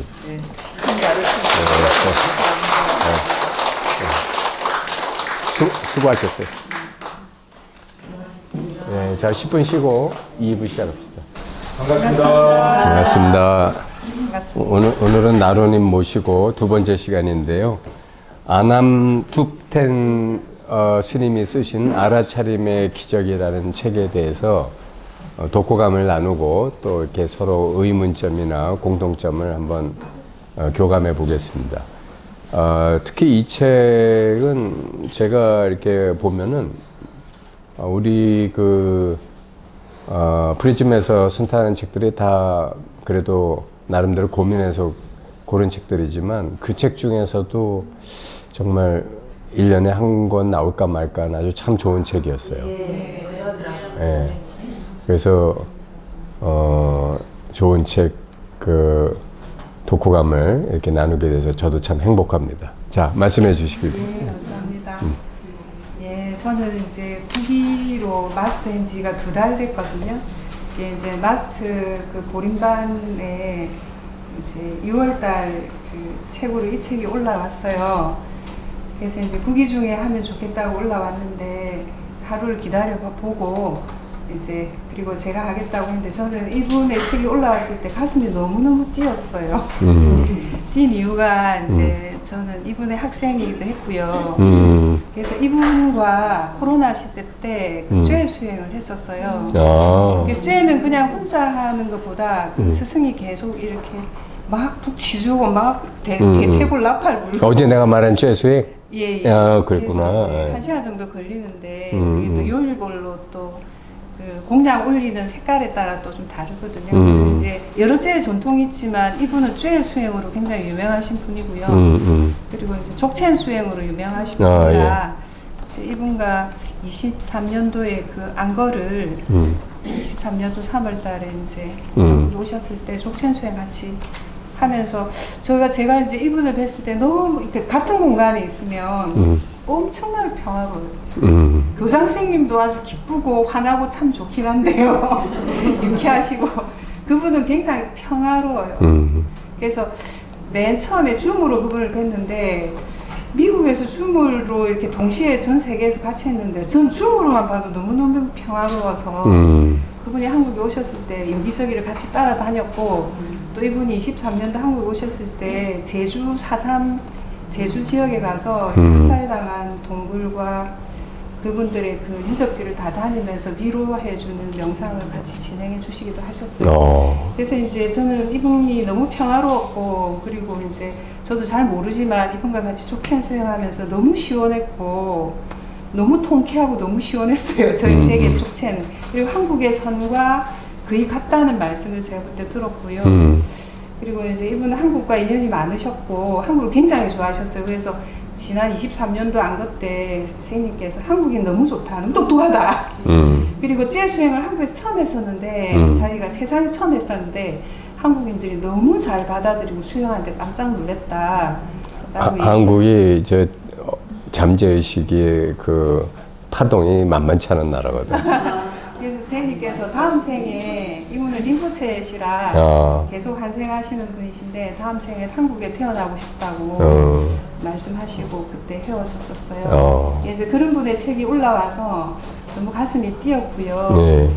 그리고 이제 이 책을 이렇게 읽는다고 여러 번 읽었는데 뭘 발췌해야 될지 도저히 발췌를 할 수 없을 지경이었어요. 너무 내용이 다 주옥 같은데. 그냥 뭐 소감이 예, 어떤 하시면 부분에 되지. 저는 굉장히 좋았냐면 우리가 마스터를 하면서 제가 이제 교장선생님한테 너무 감사한 것이 진짜 이 자리가 뭔지 제가 족천하면서 약간 시원하긴 했지만 진정한 시원함의 자리가 어딘지를 탁 데려다가 보여주셨고 언뜻 보여주셨고 이렇게 하면 늘 볼 수 있다는 것을 교장 선생님이 너무 상세하게 안내해 주셨고 어제도 특히 구기들을 위해서 이렇게 약간 주춤하는 구기들을 위해서 좀 더 이렇게 선명함을 보여주신 법문해 주셔서 너무 감사했거든요. 내 의도를 아셨구나. 네, 아유, 그러면서 또 나도 감사합니다. 가지고 저는 너무 감사했고요. 쨘 수행에서 제가 굉장히 좋았던 건 뭐냐면 쨘은 우리가 가지고 있는 부정성, 뭐 저 같은 경우도 게으름 뭐 이런 것도 많거든요. 이런 것들을 이제 마라라고 표현하는데 이 마라를 손님처럼 대접해요. 그리고 그 꼬르뜨깔리라는 그 본성을 아주 무서운 여성의 여신으로 표현해서 우리 중맥 한가운데에 아주 쌀알 만한 사이즈로 꼬르뜨깔리가 계시다가 붕 이렇게 입을 뚫고 이 중맥을 뚫고 아주 커지셔가지고 무서운 칼과 막 해골 목걸이 하시고 칼을 들고 제 머리를 확 칩니다. 그럼 제 머리가 동그르르 바닥에 굴러떨어지고 제 몸을 난도질해서 큰 가마솥에 저를 끓여요. 그러면 만트라를 하면서 끓이거든요. 옴 하움 아우리라고 계속 만트라 하면서 끓이고, 그러고 나서 잔치를 베풀어요. 모든 존재들, 눈에 보이든 보이지 않든 불보살님과 그 수행 이름이 뭐라고요? 쇠예요.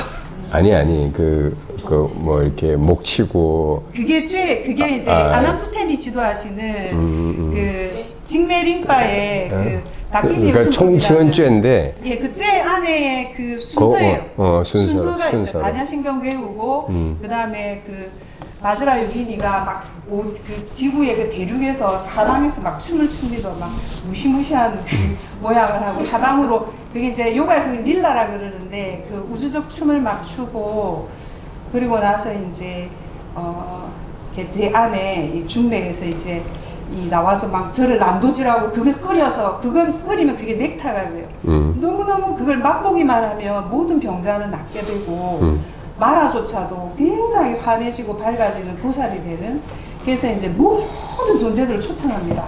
초청해서 내가 변형된 그 암리타라기도 하기도 하고 그걸 그분들에게 공양을 올려요.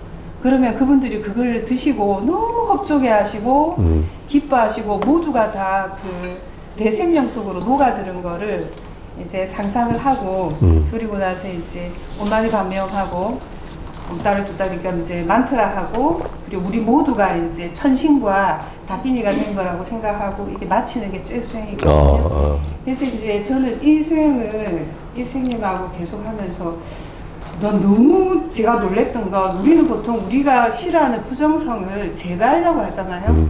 근데 그걸 기꺼이 손님으로 맞아들이고 그와 함께 이렇게 기꺼이 경험하고 하는 것에 대해서 굉장히 놀랐고, 그리고 이 귀한 몸뚱아리를 사지를 절단해서 매일매일 아침마다 절단. 그러니까 내가 쬐수행에 관심이 가진 게 뭐냐면 예. 나는 역발상을 좋아하거든. 아, 네. 그러니까 기존의 한국의 불교의 수행이라는 게 보면 저걸 역발상으로 보면 다 필요 없는 것들이 너무 많아. 그래서 쬐수행을 딱 보는 순간에 굉장히 호감이 갔어요. 그 간단한 동영상을 본 건데. 그 용수스님 거예요. 예? 용수스님 째요. 그렇지. 용수스님은 째 버전은 아주 간략한 버전. 어쨌든 그런데 그래도 굉장히 호감이 갔어요. 예. 그리고 사실 제가 옛날에 1979년부터 76년부터 2002년까지, 그러니까 6, 7, 8, 9, 0, 1, 2, 7년이죠. 해수로 한 6년이니까 2002년 1월인가에 내가 거길 그만뒀으니까 마음수련이라는 데를 내가 그러니까 6년여를 댕겼어요. 내가 거기서 뭐 이렇게 미국 지금 거기 뭐 지산 이런 걸 다 내가 만들어 준 거거든. 오렌지 카운티 가서 내가 뭐 어떻게 하는지를 모르더라고. 그래서 내가 그런 거를 만들어 주고 그랬었는데, 내가 그 6년 동안 무슨 수행을 했냐면 바로 그런 걸 한 거예요. 나 자신을 죽이고 버리고 부시고 짐승들한테 뜯어 맥히게 하고 갈갈이 찢어서 부처님한테 바치고 용광로에 넣어서 녹여버리는 거. 그걸 6년 반을 했어요. 왜냐면 에고가 너무 싫어서. 그냥 뭐만 보면 욕심 부리고 뭐만 보면 나만 생각하는 게 싫어서.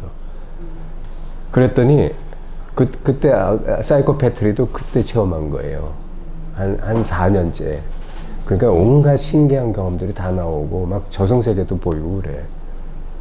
그러니까 나는 기독교인도 하늘나라 보인다는 게 이해가 돼. 내가 봤거든. 이런 얘기 녹화하면 안 돼.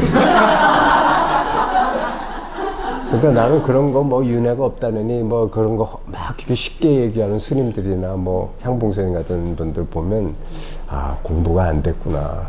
난 그 생각밖에 안 들어. 나 같은 건달도 보면 다 봤는데 저 스님이 저 앉아서 그것도 못 보고 없다고 저렇게 단언을 하는구나 싶어서.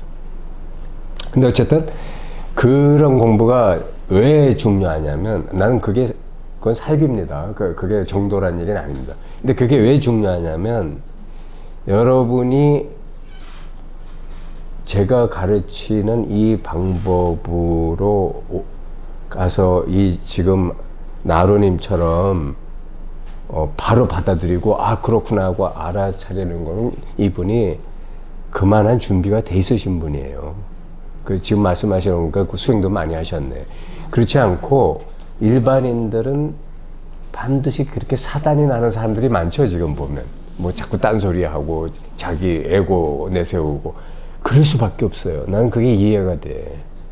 그래서 사실 대도는 준비 작업을 그렇게 한 5년간 갈고 버리고 죽이고 뭐 이런 짓을 해야 되는 게 아닌가. 그러고 나서 진짜 뭐 한 몇 달만 탁 하면 탁 깨닫는데 그게 안 되니까 이 아상이 계속 그냥 나와가지고 그걸 자꾸 덮어버리는 거예요. 무슨 말인지 아시겠죠? 그래서 앞으로 좀 그 교사들한테는 따로 이런 공부를 시킬까 하는 생각을 지금 사실은 하고 있어요. 교사 자격자들만 따로 할 때는 이 에고를 어떻게 하면 철저히 녹이고 이거로부터 완전히 이렇게 뭐랄까 완전히까지는 안 되더라도 적어도 한 51% 이상은 에고가 일단 형님 먼저 이렇게 할 수 있도록 그렇게 만드는 게 별도 수행으로 필요하다 이런 생각이 드는 거예요. 아이고, 말이 길어졌네. 어쨌든 네, 얘기하세요. 예. 그랬고요. 그리고 이제 저는 이 책 보면서 사실은 이제 책 한 두 번 반, 세 번 가까이 봤는데 요점 정리할 수가 없는 상태. 맞아요. 이 책은 아무것도 할 수 없는 상태. 네. 그리고 그냥 책을 이렇게 두 번을 봐도 할 말이 없고 제게 떠오르는 건 그냥 아무것도 바라지 않고 마음을 열고 편히 쉬는 것. 이거 외에는 이 책에 대해서 제가 할 말이 없고 그게 저희 경험과 버무려져서 제가 드릴 수 있는 말의 당글 같아서 진짜 몇 줄밖에 안 썼거든요. 아무것도 바라지 않으면서 마음을 열고 편히 쉬는 것. 그러니까 여러분 내가 기대하는 독후감이 오늘 처음 나왔어요.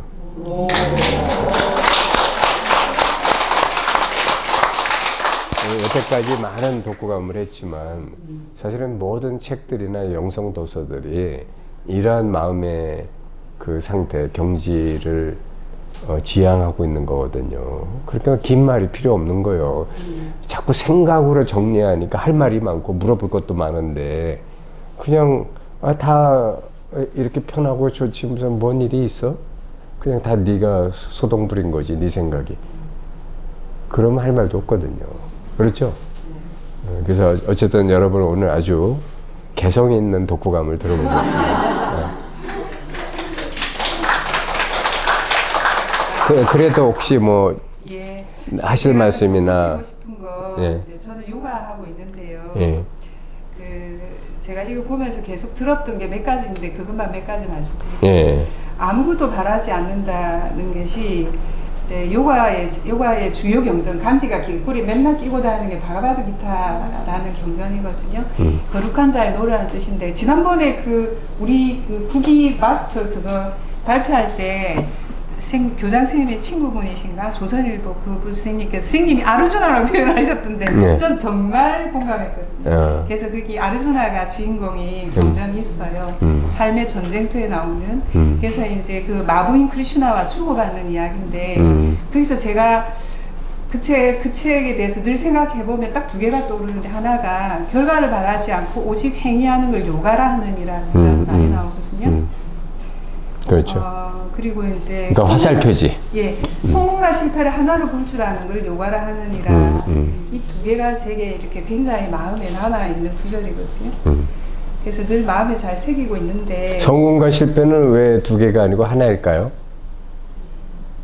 다 그 자리에서 나오고 그 자리에서 춤추고 그 자리에서 경험하는 거니까요. 뭐 그렇게 볼 수도 있지만 네. 모든 실패와 상처는 그거가 가리키는 게 있어요. 그게 뭐냐면 그것을 상처로 받아들이는 나의 분별을 가르치고 있어요. 그죠? 그걸 분노와 받아들일 수 없는 어떤 상태라고 규정하는 나의 분별과 나의 작은 그릇에 대해서 그걸 가르치고 있다고. 네가 아직 거기에 걸려 있구나. 걸려 있는 이유는 뭐예요? 그만한 탐진치가 있기 때문이죠. 그걸 가르치고 있는 거예요. 그래서 이 세간의 그런 이 물질적인 실패는 출세간에 바로 그것을 초월하는 성공으로 이어짐에도 불구하고 우리는 세간은 세간대로 출세간은 출세간대로 나눠놓고 뭐 그건 망공부는 망공부고 돈은 돈이고 뭐 이러고 있는 거죠. 근데 만약에 이것을 그렇게 둘로 나눈다면 그 사람은 부처님법을 따르고 있는 게 아니에요. 왜냐하면 부처님법은 세간과 출세간의 만남, 불이법을 얘기하신 거거든. 그러니까 불이법 입장에서는 심지어 죽음조차도 생사일여로 받아들이는데 무슨 뭐 돈이 뭐 부도나면 어떻고 뭐 투자한 게 망하면 어떻고 뭐 남한테 사기당하면 어떻고 돈 떼이면 어때. 그러니까 나는 그걸 바보가 되라는 얘기가 절대 아닙니다. 그런 것에 흔들리지 않는 존재가 되라는 거예요. 손 떼이면 억울한 건 사실이지. 그런데 그런 거를 담담하게 체험할 수 있는 사람이 되라는 거예요. 분명히 모든 일을 일목요연하게 명약관하게 다 아는데 그 필요하다면 소송도 해. 그런데 거기에 대해서 아무 그 마음의 유동이나 상처나 분노 같은 것이 일어난다면 그거는 아직 네가 들여다봐야 될 너의 마음에 뭔가의 걸림들이 있다라는 얘기죠. 그래서 그게 이제 성공과 실패가 둘이 아니다. 이제 이런 말씀을 드리고 싶어요. 참 좋은 말이었어요. 그리고 또 이제 제가 이게 아람주텔님, 보호체님 생각하면 뭐 다른 법문은 생각이 전혀 안 나고 두 가지의 일화가 생각이 나거든요. 좋은 소개해 주세요. 이거는 뭐 할 때마다 이렇게 재밌는 얘기를 잘 하시는데요. 그게 이렇게 딱 제 머리에 많이 박혔어요. 하나는 이제 그 이바사나로 유명하신 아잔찬 스님에게 아주 유명하신 분이잖아요. 그분에게 이제 관상인가 관상인가 기억이 잘 안 나는데 이제 관상인가 손금을 잘 보시는 분이 그분의 그걸 봐주겠다고 오신 거예요. 손금을? 예. 예. 그래서 예 그래 저 봐달라고 이렇게 했어요. 그래서 이제 그분이 손금을 보고는 당신은 좀 화가 많으시군요. 이렇게 얘기했어요. 그러자 아잔찬 스님께서 예 맞습니다. 저는 화가 많다는 사실을 알고 있습니다라고 얘기하셨다고 하시더라고요. 그러니까 그걸 안다는 것이 얼마나 중요한지, 그렇죠. 예, 내가 그걸 알고 있다는 것이 얼마나 중요한지 그럼요. 말씀해 주시는 거였고요. 아잔찬 스님도 분노가 있구나. 내만 그런 거 아니네. 안도감도 있었고 그걸 순순히 받아들이시고 그 사실을 알고 있다는 걸 말씀하셔서 저도 그게 참 좋았어요. 중생 입장에서. 그게 이제 부처님이 아난이 물어봤어요. 그 부처님이 오안에 대해서 설명하셨거든. 유관, 천안, 해안, 법안, 불안. 그랬더니 아난이 물어봤어요. 그렇다면 부처님께서는 불안을 갖고 계시니까 유관을 가진 저희들의 이 수준, 이런 마음 상태를 어떻게 아십니까? 그랬더니 부처님 말하기를 나는 그 5가지를 다 갖고 있느니라 이렇게 얘기를 하셨거든요. 그러니까 부처님도 인간의 중생이 보고 번뇌하고 욕심내고 또는 섭섭해하고 억울해하고 이걸 다 같이 경험하고 있는데 문제는 이런 것들을 보면서도 하등 그거에 끄달리지 않는 이유는 그게 전부 법으로 보이기 때문에. 그러니까 이제 그래서 지금 이분도 화가 많구나 했을 때 보통 사람은 내가 승려인데 말이야. 너 나를 어떻게 보고 이게 아니라 이제 그렇게 담담하게 말씀하실 수 있는 게 사실 많다 적다라는 거는 그거는 상대적인 거거든요. 그러니까 그걸 뭐 누구하고 비교해서 많다 적다 뭐 이렇게 말을 하는 것 뿐이지. 자, 다음 말씀. 그리고 이제 하나 더 일하는 제 기억에 교장선생님이 예전에 법문할 때 그걸 인용하셨던 기억이 나는데요. 그 태평양에 파도가 두 파도가 있었는데 태평양에 하나는 좀 큰 파도였고 하나는 좀 작은 파도였어요. 둘이서 이제 굉장히 그 바다에서 재미있고 즐겁게 지내다가 이제 큰 파도가 이제 해안선 가까이 가면서 막 근심 걱정과 우울에 막 이렇게 힘들어할 때 작은 파도가 왜 그러냐고 큰 파도에게 묻거든요. 이렇게 큰 포다가 저 봐봐 저 해안선 밖에 막 바위도 많고 저기 가서 부딪히면 나는 아마 산산이 부서져서 없어지게 될 거야 라고 큰 파도가 걱정을 막 하니까 이제 작은 파도가 웃으면서 우리는 파도인 적이 없어. 우리는 물방울일 뿐이야. 우리 그걸 잘 기억해야 돼. 이러면서 이제 얘기하는 그 얘기를 저는 늘 잊혀지지 않고 있었거든요. 교장선생님이 예전에 한번 인용하신 걸로 제가 제 기억이 있습니다. 그게 이제 그분의 동영상에도 나와 있는데, 아나토텔 림포체 동영상에도 나와 있는데, 저는 이제 우리가 물이라는 사실을 늘 기억하는 것. 이제 저도 요가 하니까 이제 수아미라마라는 그 히말라야 쪽에 성자가 계신데, 그 센터에 가면 이렇게 돼 있어요. 사랑하라, 봉사하라, 기억하라 이렇게 돼 있거든요. 왜 기억하라 했을까? 기억하라. 그리고 이제 싹티라는 그 남방불교의 싹티라는 말에 이렇게 뭐 5가지 의미가 있는데, 제가 우리 선배가 얼마 전에 싹티의 하나 중에 기억하라는 의미가 있다 하더라. 이 얘기를 제가 들었거든요. 싹티가 기억하라. 그러면 아까 우리가 늘 물인 걸 잊지 않는 것과 그리고 스와미라마께서 늘 기억해라고 하는 것과 그리고 싹티의 기억해라는 것과 우리가 늘 무엇을 기억해야 하는가. 그래서 이제 우리가 힘을 쫙 빼고 가만히 지켜보고 있으면서 우리가 늘 내부에서 이렇게 기억해야 되는 것. 정말 그 마스터 끝나고 나니까 온갖 이렇게 의식은 좀 더 성성해지고 정변이 좀 잘 되다 보니까 막 누가 하는 한마디도 막 이렇게 막 푹푹 쑤시고 들어오더라고요. 그래서 나는 말의 힘이 얼마나 무서운지를 알게 서서 요즘 말하는 것이, 옛날에 막 농담도 잘하고 이랬는데 요새는 말을 좀 이렇게 좀 조심하게 되는 그런 경향이 생겨서 말의 힘이 얼마나 무서운지를 조금 알게 되었고요. 말도 정화돼야 됩니다. 예. 그래서 이제 그러다 보니까 예전에 막 이렇게 막 말하던 것이 요즘 말을 약간 좀 조심스럽게 하게 되는, 알면서 하게 되는 이런 경향이 좀 생겼는데요. 그래서 늘 기억하라는 것에 대해서 그 림포체님의 우리 늘 물이야, 우리 늘 물이라는 것, 이것에 관해서 이제 많이 숙고하고 늘 기억하고 늘 잊지 않고 이제 그러면서 계속 정결해 나가고, 이제 제가 이제 아나토텔 림포체님에 대해서 이제 기억나는 2가지의 중요한 일화거든요. 그리고 교장선생님도 그때 얘기하셨을 때 그 이야기네? 이렇게 생각을 했었어요.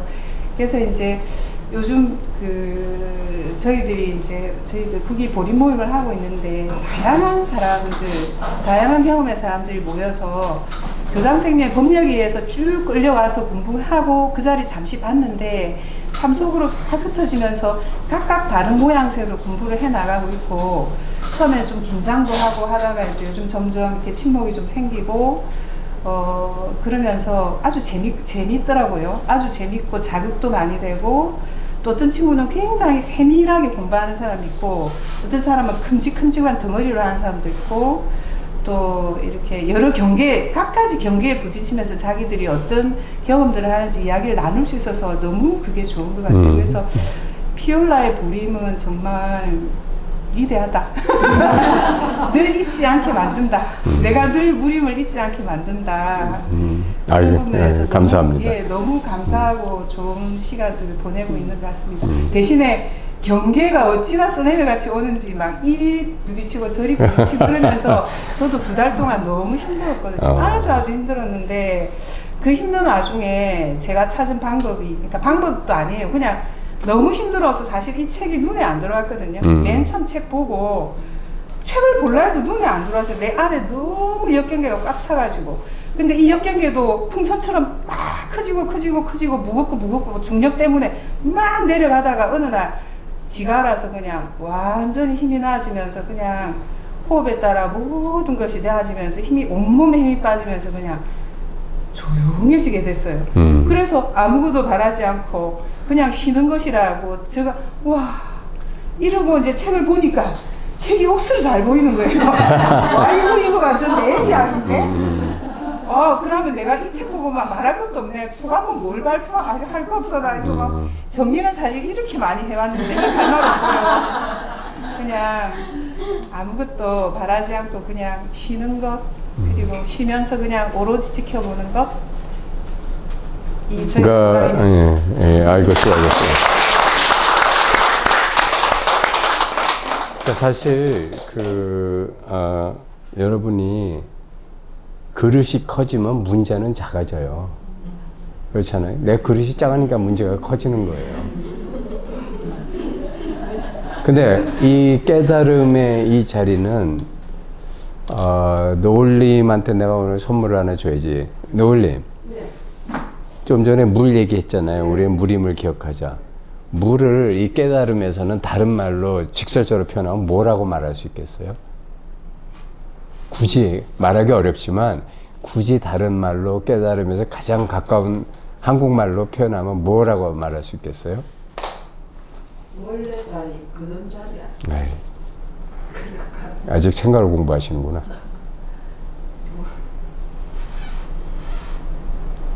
물을 기억할 수 있는 가장 가까운 일상적인 용어로 말하면 살아있음이에요.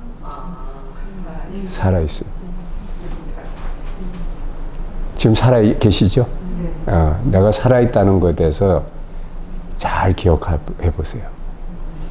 차 마실 때도 살아있으니까 이 맛이 있고, 숨 쉴 때도 살아있으니까 숨이 이렇게 들어오고, 가슴이 벌렁벌렁하고, 친구나 가족이 옆에 와서 눈빛을 마주치는 것도 살아있으니까 이런 경험해보고, 이 살아있음이 점점 세밀해지면 그걸 이거라고 하는 거예요. 그게 이거라고. 근데 이게 아닌 게 없잖아. 여러분 잘 봐. 이 세상 이퀄 뭐냐면 내 삶이야. 이 세상이 나라고. 왜냐하면 내 살아있음 때문에 이 세상에 있는 거 아닌가. 그죠? 살아있음이 바로 도고 하나님이고 나요. 나라고 하는 꼬리표인 거예요. 이거는 나고 너고 없어요. 그냥 이거야. 아시겠어요? 생각 좀 놓으셔야 돼. 물이 뭐라고요? 살아있음. 앞으로 그것만 공부해 보세요. 딴 공부하지 마시고 도처에서 살아있음을 보는 정경 공부만 하시라고. 그 삶의 의미를 찾을 수가. 아니 의미 따위도 생각이라고. 살아있음만 보면 거기서 답이 다 나와요. 아, 내가 망상 떨었구나 라고 답이 나옵니다. 해보겠습니다. 철학자들한테는 의미가 필요합니다. 왜냐하면 책 써서 돈 팔아야 돈 되니까. 근데 명상가들한테는 의미가 필요 없어요. 왜냐하면 내가 의미를 만들기도 하고 없애기도 하는 살아있음이니까. 내가 창조주거든. 내가 만들 수 있는 거를 왜 못 만들고 찾고 있어요? 자기 능력을 무시하고 있는 거지. 왜? 생각에 빠졌으니까. 아시겠어요? 자기가 커지면 상대는 작아지게 돼 있는데, 여러분 이 자리는 이 우주조차 삼키고 있어요. 왜 이거를 오해하시면 안 돼요. 여러분 지금 이 방에서의 우주는 뭐예요? 이 방이잖아. 이 방 바깥 보실 수 있는 분 있어? 천안통이 열렸어? 없죠? 근데 저 밖에 나오면 갑자기 짜잔 하고 좀 엄청 수백 배 커지잖아. 그죠? 이 우주라는 게 이렇게 여러분 다른 말로 하면 마음인 거야. 요 방에서 마음이 요만한데 나가면 마음이 저만해지는 거야. 여러분이 로켓 타고 저 하늘나라 아니죠 우주로 나가면 어때? 더 커지겠죠? 그죠? 이게 다 마음이거든? 그 마음을 우주라고 바꿨을 뿐이야. 말에 속으면 안 돼. 무슨 말인지 알겠죠? 우리는 마치 우주라면 우주가 따로 있는 것 같이 생각하지만 여러분은 절대 따로 있는 걸 알 수가 없어. 왜? 다 여러분이 보는 걸 우주라고 하니까. 이게 진실이에요. 그렇죠? 그러면 여러분이 이렇게 어마어마한 우주조차도 자기 안에 넣을 수 있는 이거라고. 이 크기가 얼마든지 커져도 터지거나 감당하지 못하는 일이 없는 이거라고. 이 의식이라고요. 이건데, 그러면 이렇게 무한한 게 무슨 문제가 때문에 가슴을 쫄고 걱정하고 근심하고 속상해할 필요가 있느냐 이 말이지. 안 그래? 자기가 무한한 걸 체험을 못했으니까 지금 그 짓 하고 있는 거 아닌가. 아, 이게 얼마나 안타까운 일인가. 자기가 무한 그 자체인데도 불구하고 이 짓을 하고 있으니. 그러니까 중생이라는 거예요.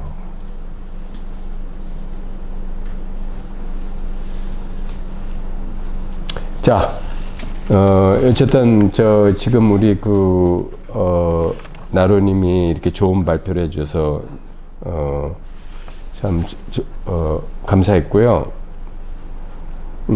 저는 이 책 보고서 이제 저는 모든 책을 어쨌든 저도 다 읽어보고 이렇게 요점 정리를 해와요. 그러니까 이 책에서 제가 이렇게 참 좋았다라고 하는 점을 몇 가지만 잠깐 얘기해 보면은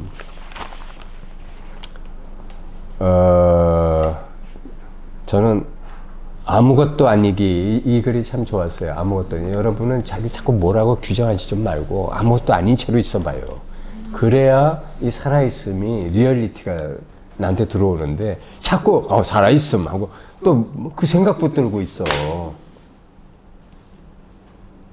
그러니까 규정을 그렇게 해야 되니까 아무것도 아니게 될 수 없지. 왜 이 자리는 아무것도 아닌 거냐면 모든 게 다 될 수 있으니까 스스로는 아무것도 아닌 거예요. 아시겠죠? 네.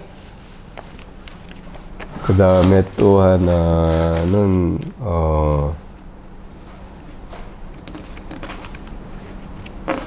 모든 고통과 걱정, 근심은 본래 나를 살아온 마음이 하는 의식놀이에 불과하다. 그러니까 여러분은 과거에 지배당하고 있기 때문에 지금 또 과거식의 걱정, 근심을 하는 거야. 돈 문제가 됐든 무슨 형제 간의 문제가 됐든 아니면 무슨 친구 간의 갈등이 됐든 나라 걱정을 하든 다 과거에 내가 하던 짓을 계속하고 있는 거란 말이지. 아니? 문제는 케이스는 달라졌을지 모르나 하던 짓은 똑같다. 그러면 언제 깨날 건데? 자, 깨난다는 게 뭐냐? 과거에 하던 짓이 다 헛짓이었고 무의미했고 내가 한마디로 분별 덩어리, 망상 덩어리였구나 하면 그 다음은 뭐로 보기로 했죠? 화살표로 그냥 보면 되잖아. 그냥 의식이 살아 움직이는 것 뿐이라고. 본질은 그거라고. 왜 그 내용물만 쫓아다니느냐 이 말이지. 왜? 그 내용물은 과거 중생 업장이던 내가 만든 내용물들 아닙니까? 그럼 지금 이 순간 바로 깨어날 수 있잖아. 뭐야? 이체가 다 아무것도 아니구나. 내가 별거라고 하니까 별거가 됐구나. 이 얘기 아니에요? 그죠? 근데 왜 그렇게 과거에서 못 벗어나? 그 더러운 쓰레기에서 왜 이렇게 못 벗어나고 질질 끌고 댕겨요? 꼬리가 한 1kg, 2kg야. 그래서 어쩌자는 거예요? 무슨 부귀영화를 누렸어? 엄청난 부귀영화를 누리셨습니까? 아니잖아.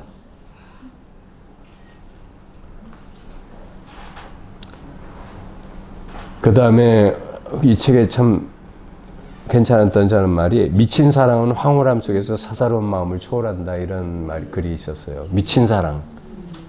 여러분도 한번 도에 미쳐봐. 우리 마누라가 그러더라고. 우리 마누라는 교회에서 순장들을 그러니까 옛날 로마 병정들이 10부장이 있었고 그러니까 10명을 다스리는 조직에 이제 우두머리가 10부장이고 그걸 10개를 다스리면 100부장. 100부장을 10개를 다스리면 그때부터 장군이래요. 그러니까 소장군, 중장군, 대장군이 있나 봐.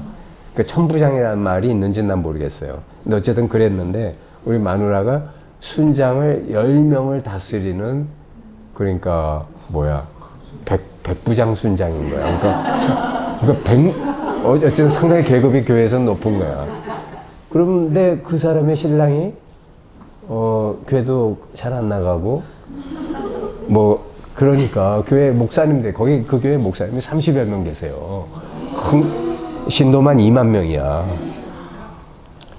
그런 목사님이 아니 어떻게 송 권사님 그 부군께서는 얼굴 코빼기 보기 할까 어렵습니까?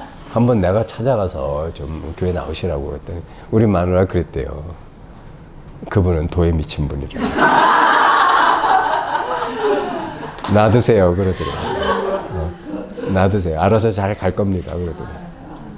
그러니까 나는 그 말 듣고 굉장히 기뻤어요.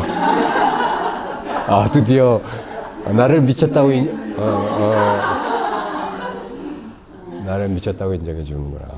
근데 여러분도 한번 정말 여태까지 살아온 인생살이 뭐 그렇게 대단한 거 있어서 지금도 아직도 뭔가 아쉬워서 두리번거리고 계십니까? 다 뻔한 거 아니야? 뭐가 그렇게 좋았어? 그리고 뭐가 그렇게 또 좋을 것 같아? 난 참 이해가 안 되네. 안 그래요? 그 우스갯소리로 그런 말이 있어요. 그 뭐야, 이런 말은 좀 그렇긴 한데, 그 할머니한테 그 무슨 그 뭐 가정 무슨 상담사가 물어봤대요. 할머니는 여태까지 평생 부부 관계를 몇 번 하셨어요? 그랬더니 할머니가 뭐라냐? 할 만큼 했다. 할 만큼 했다 그러시더래요. 그 한마디로 딱 끝난 거 아니에요? 그러면 여러분들 생각해봐. 할 만큼 했잖아. 뭐 여러분이 무슨 뭐 돈 때문에 지지고 볶고해 뭐가 억울하다고 싸워 뭐가 강한 상처와 쇼크가 와가지고 그냥 힘들어해서 그거 한두 번 해봤어요? 할 만큼 하셨잖아. 그죠? 근데 뭐 아직도 또 무슨 뭐가 저쩌고 그러고 있어요. 그러니까 그건 뭐냐? 나는 정체 중이라는 얘기야. 나는 그냥 여기 스테이 하고 있다는 얘기야. 안 그래요? 그게 무슨 공부이냐? 미쳐보라 이 말이지. 도대체 부처님 같은 분이 야 너희들 지금 불난 집에 있어. 제발 좀 나와봐. 내가 어제 말했죠. 이 동그라미 안에가 전부 불난 집이라고. 그러면 나온다는 게 뭐예요? 동그라미 그 자체가 되는 것 뿐이야. 안 그래요? 그거 한번 미쳐봐요. 왜 이렇게 망설여? 혹시 뭐 내다봐야 당할까봐? 그 다음에 황홀한 자비심. 난 이 말도 너무 좋았어요. 여러분, 사랑의 가장 성숙한 익은 사랑이 자비예요. 왜냐하면 사랑이란 말에는 상대성이 있어요. 자칫하면 조건부 사랑이 될 수 있다고. 대부분의 사람이 가지는 사랑은 조건부고 예수님의 사랑은 사실은 자비 쪽에 가까운 사랑이에요. 왜? 아무 조건이 없잖아. 네가 나를 몇십 번 배신해도 나는 괜찮다. 그게 자비지 사랑이요. 그죠? 여러분이 아는 사랑의 한계는 자비가 아니야. 그죠? 그럼 자기 그릇 좀 한번 키워봐. 나도 힘든 일이 많아요. 힘든 일이 많은데 그때마다 나는 나를 채찍질합니다. 네가 아직 그릇이 요만큼 이렇게 작구나. 그러면 그 어떤 난관이나 배신이나 아니면 이 실패도 전부 극복할 힘이 생겨. 이상해. 불가 사이에 무슨 고통과 순환과 어려움이라도 다 이길 수 있어. 그렇게 한번 해봐요. 그게 여러분이 삶에서 깨어나는 거예요. 삶에서 깨어나는 거. 그리고 이제 아까 우리 마지막으로 우리 진현님께서 전 시간에 그 책에 9일간의 그 체험 영혼 여행의 저자분이 빛의 존재를 봤으면서도 사실은 그게 깨달음으로 직결되는 그것인데 그걸 모르고 그걸 또 빛의 존재라고 대상화하고 거기에 끌려다닌 게 아쉬웠다라는 그 말씀을 하셨는데 여러분도 그런 공감이 있지 않아요? 제가 이 말씀을 왜 드리냐면 여러분이 또 빛이라는 거에 대상에서 빛이 어딨나 또 이러고 다니고 있으면 정말 그건 골 때리는 인간이라는 거야. 왜냐하면 빛이 어디서 나옵니까? 자기 안에서 나오잖아. 내가 빛이 내가 빛을 체험했는데 그때 그 빛이 one more time 뭐 이러고 앉아 있으면 그 빛이 어디서 나오는지 모르고 앉아 있는 거 아닌가. 다이아몬드가 빛 찾아 산만리 하고 있으면 어쩌자는 거야. 지가 빛인데. 자기한테서 나오고 있잖아요. 근데 빛 찾아 산만리 가겠대. 다이아몬드가. 딱 그쪽 아닙니까? 그죠? 그리고 이제 마지막으로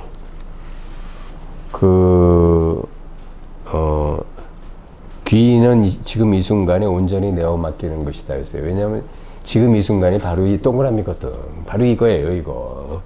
지금 이 순간이 이거라고. 그러니까 여기에 내어 맡기는 거예요. 여러분이 그 무슨 일이 있든 간에, 아니, 내가, 그러면 준비를 하고, 뭐, 방어를 하고, 아니, 뭐, 그런 거 하지 말라는 거 아니에요. 하고 싶으면 해요.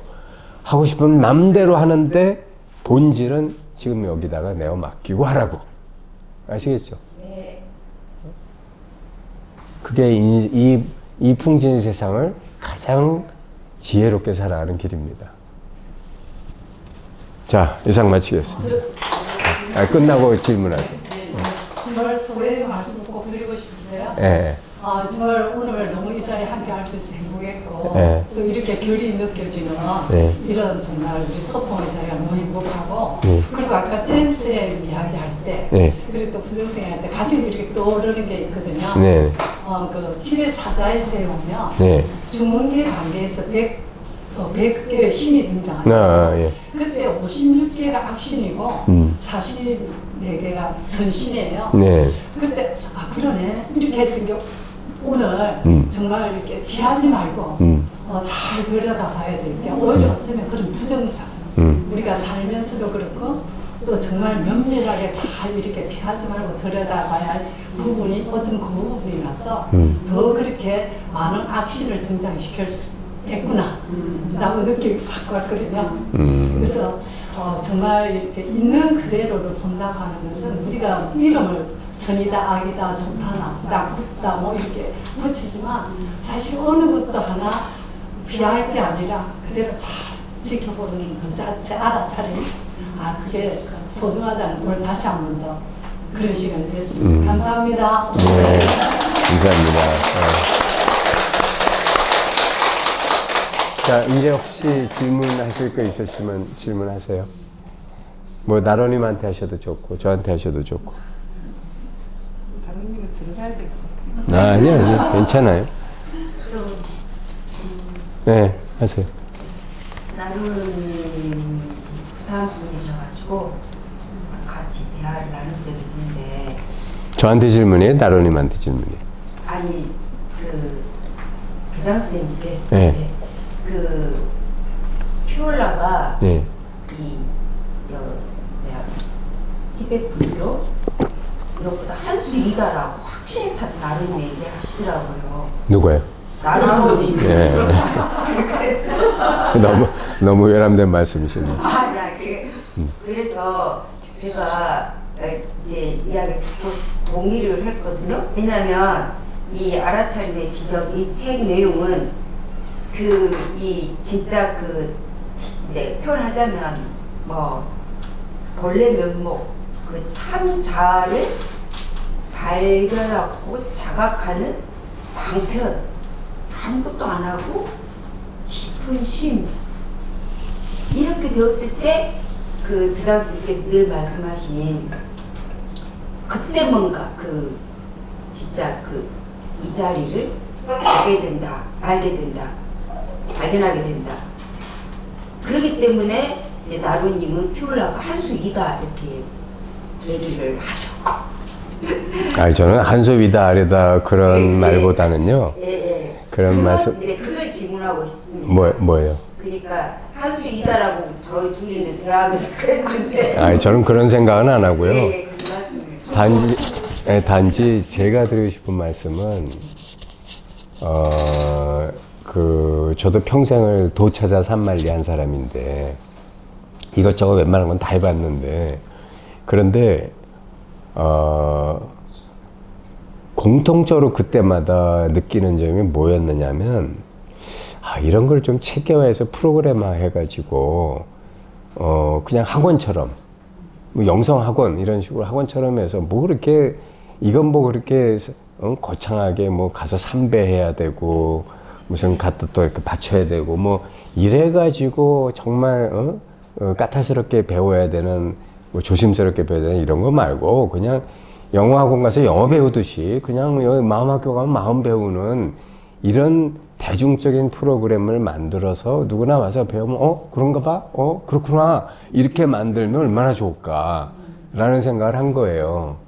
그래서 이제 그래가지고 여러분이 세 가지 프로그램을 하면 그러면 누군가나 이 자기 혼자서 이거를 더 영성을 개발하고 이 깨어남의 그 도노를 점수해 갈 수 있는 이제 기회가 생겼고 또 그렇게 해서 자기를 더 개발해 갈 수 있는 힘과 능력이 생기는데 그렇지 않으면 어디 가서 뭘 어떻게 배워야 될지 참 암담한 거야, 이게. 그래서 이제 그런 프로그램을 만들어 보는 게 제 일생의 꿈이었고 지금도 이거는 여러분 아시겠지만 다음번 마스터는 또 바뀔 거예요. 지금 국기 마스터 졸업생들 보고 내가 유심히 지켜보고 이렇게 헛소리 하는 걸 다 체크해가지고 그래서 그거를 반영해서 다음 이런 헛소리 안 나오게 해야 되겠다. 그러니까 8기의 번뇌가 쌓인 것이 9기 교재고 9기의 망상이 쌓인 것이 10기가 될 거라고 예상을 합니다. 근데 선생님이 진화네요.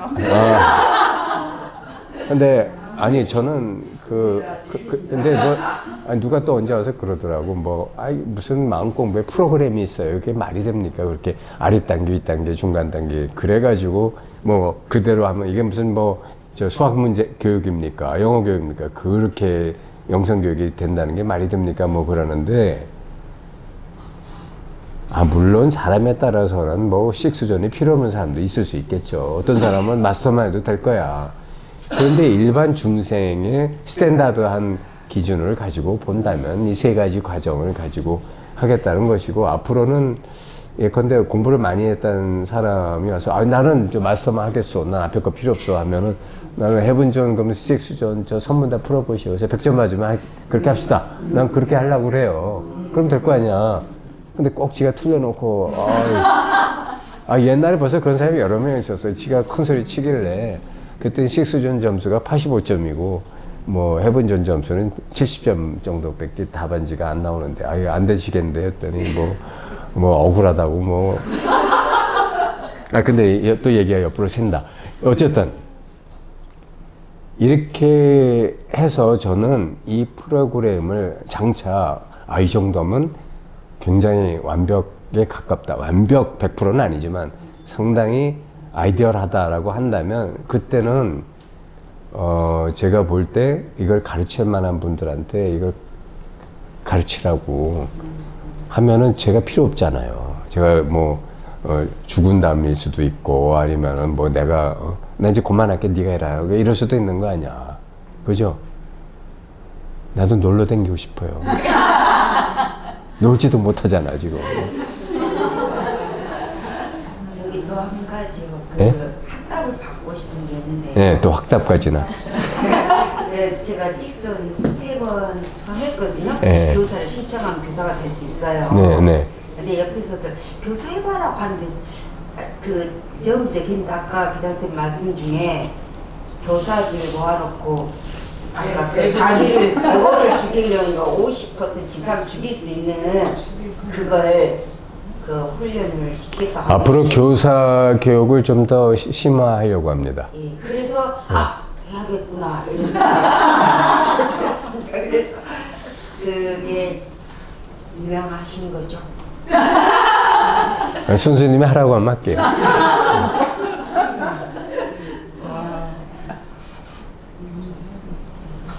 자, 또 질문 있나요? 하나만 더 받고 끝냅시다.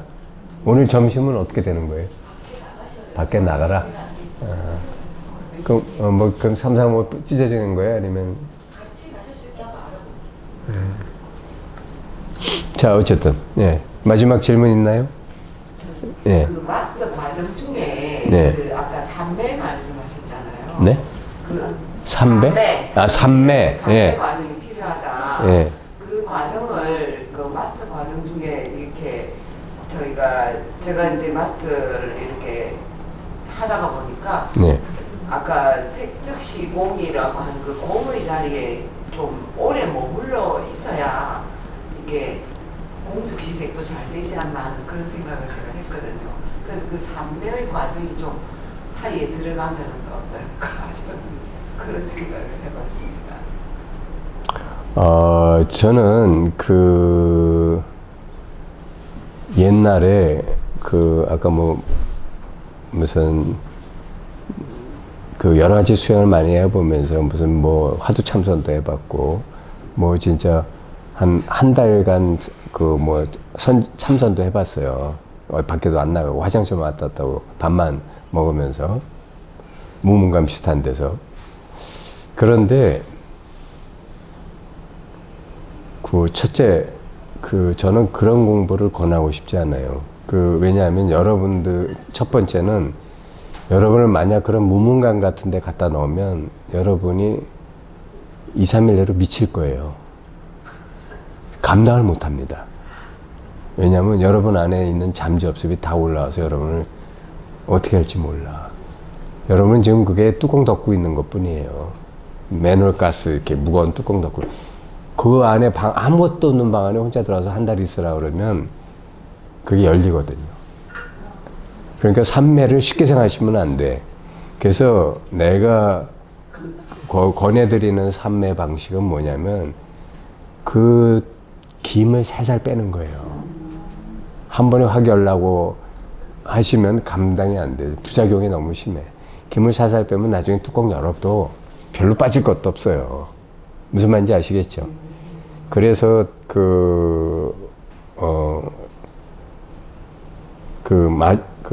이 진짜 삼매는 여러분이 이 자리가 확연해진 다음에, 이 자리의 확연함을 분명해진 다음에 이 자리에 예외가 없게 할 때, 모든 게 다 이거 다 이 속의 일임을 확실하게 할 때 필요한 거예요. 이게 전 우주를 삼킬 정도로 확산시킬 때 필요한 거야. 지금 아직 이 자리 자체가 가물가물하고 반대뿔이 깔딱깔딱하고 있는데 삼매하시면은 큰일 나. 아직 때가 아니라서 그런 것이고, 지금 내가 하란 대로 하면 김이 살살 빠지고 있는 거예요. 마주 스님이 평상심이 도라고 하셨잖아. 그죠? 평상심이 그때 뭘 말하는 걸까? 우리 생활 속에서 네. 이렇게 그런 자리 이거를 계속 찾는. 그거 안 찾으면 평상심 아닌가? 아니 이 공부 안 한 사람도 평상심은 있잖아. 그 사람 평상심 아니에요? 아니 이제 거기에서 이제 우리가 공부한 대로 그 그런 자리 음. 그 원래 자리를 그 매 순간 찾는다. 평상심이라는 거는 그런 뜻이 아니고요. 사실은 찾을 필요도 없는 게 여러분이 이미 이게 그 자리예요. 이 모든 게 다 그것뿐이야. 그게 활동하고 있는 것뿐이라고. 이게 다 모든 게 이게 활동하고 있는 거예요. 그러니까 찾을 것도 없어. 그냥 그거구나 하면은 끝나는 거예요. 그게 법화경이 얘기하는 거예요. 그냥 이거구나 하면 끝나는데 왜 그 지랄들 하고 있니? 그게 법화경 얘기예요. 그러니까 믿어라, 받아들여라, 그냥 이 얘기밖에 없어.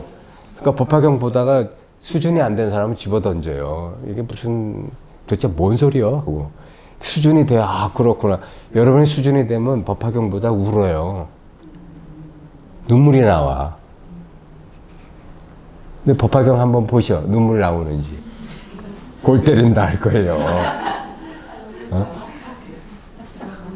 그러니까 평상심이라는 말이 뭐냐면은, 여러분, 이 공부 안 한 사람도 여러분 잘 봐봐. 여러분이 이 공부에 대해서 공짜들 모를 때도, 어렸을 때부터도 여러분은 보통 때 탐진치가 일어나지 않는 그냥 무심무상한 그런 무념의 상태가 하루의 대부분이었어. 안 그래요?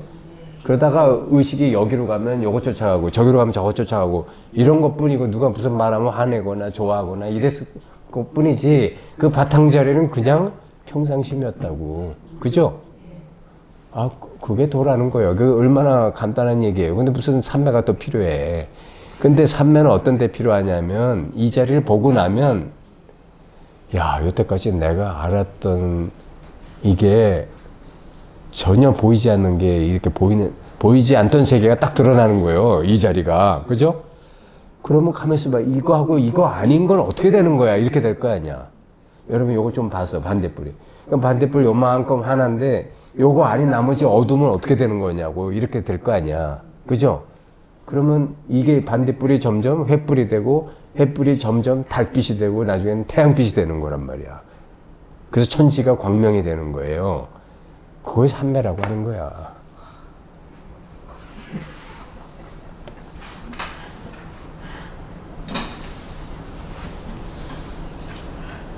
그러니까 그냥 저 미리 무슨 선행학습 하려고 하지 마세요. 부작용 생겨. 하란 대로는 하세요. 하는 대로 자, 그럼 끝낼까요? 네. 네, 수고하셨습니다.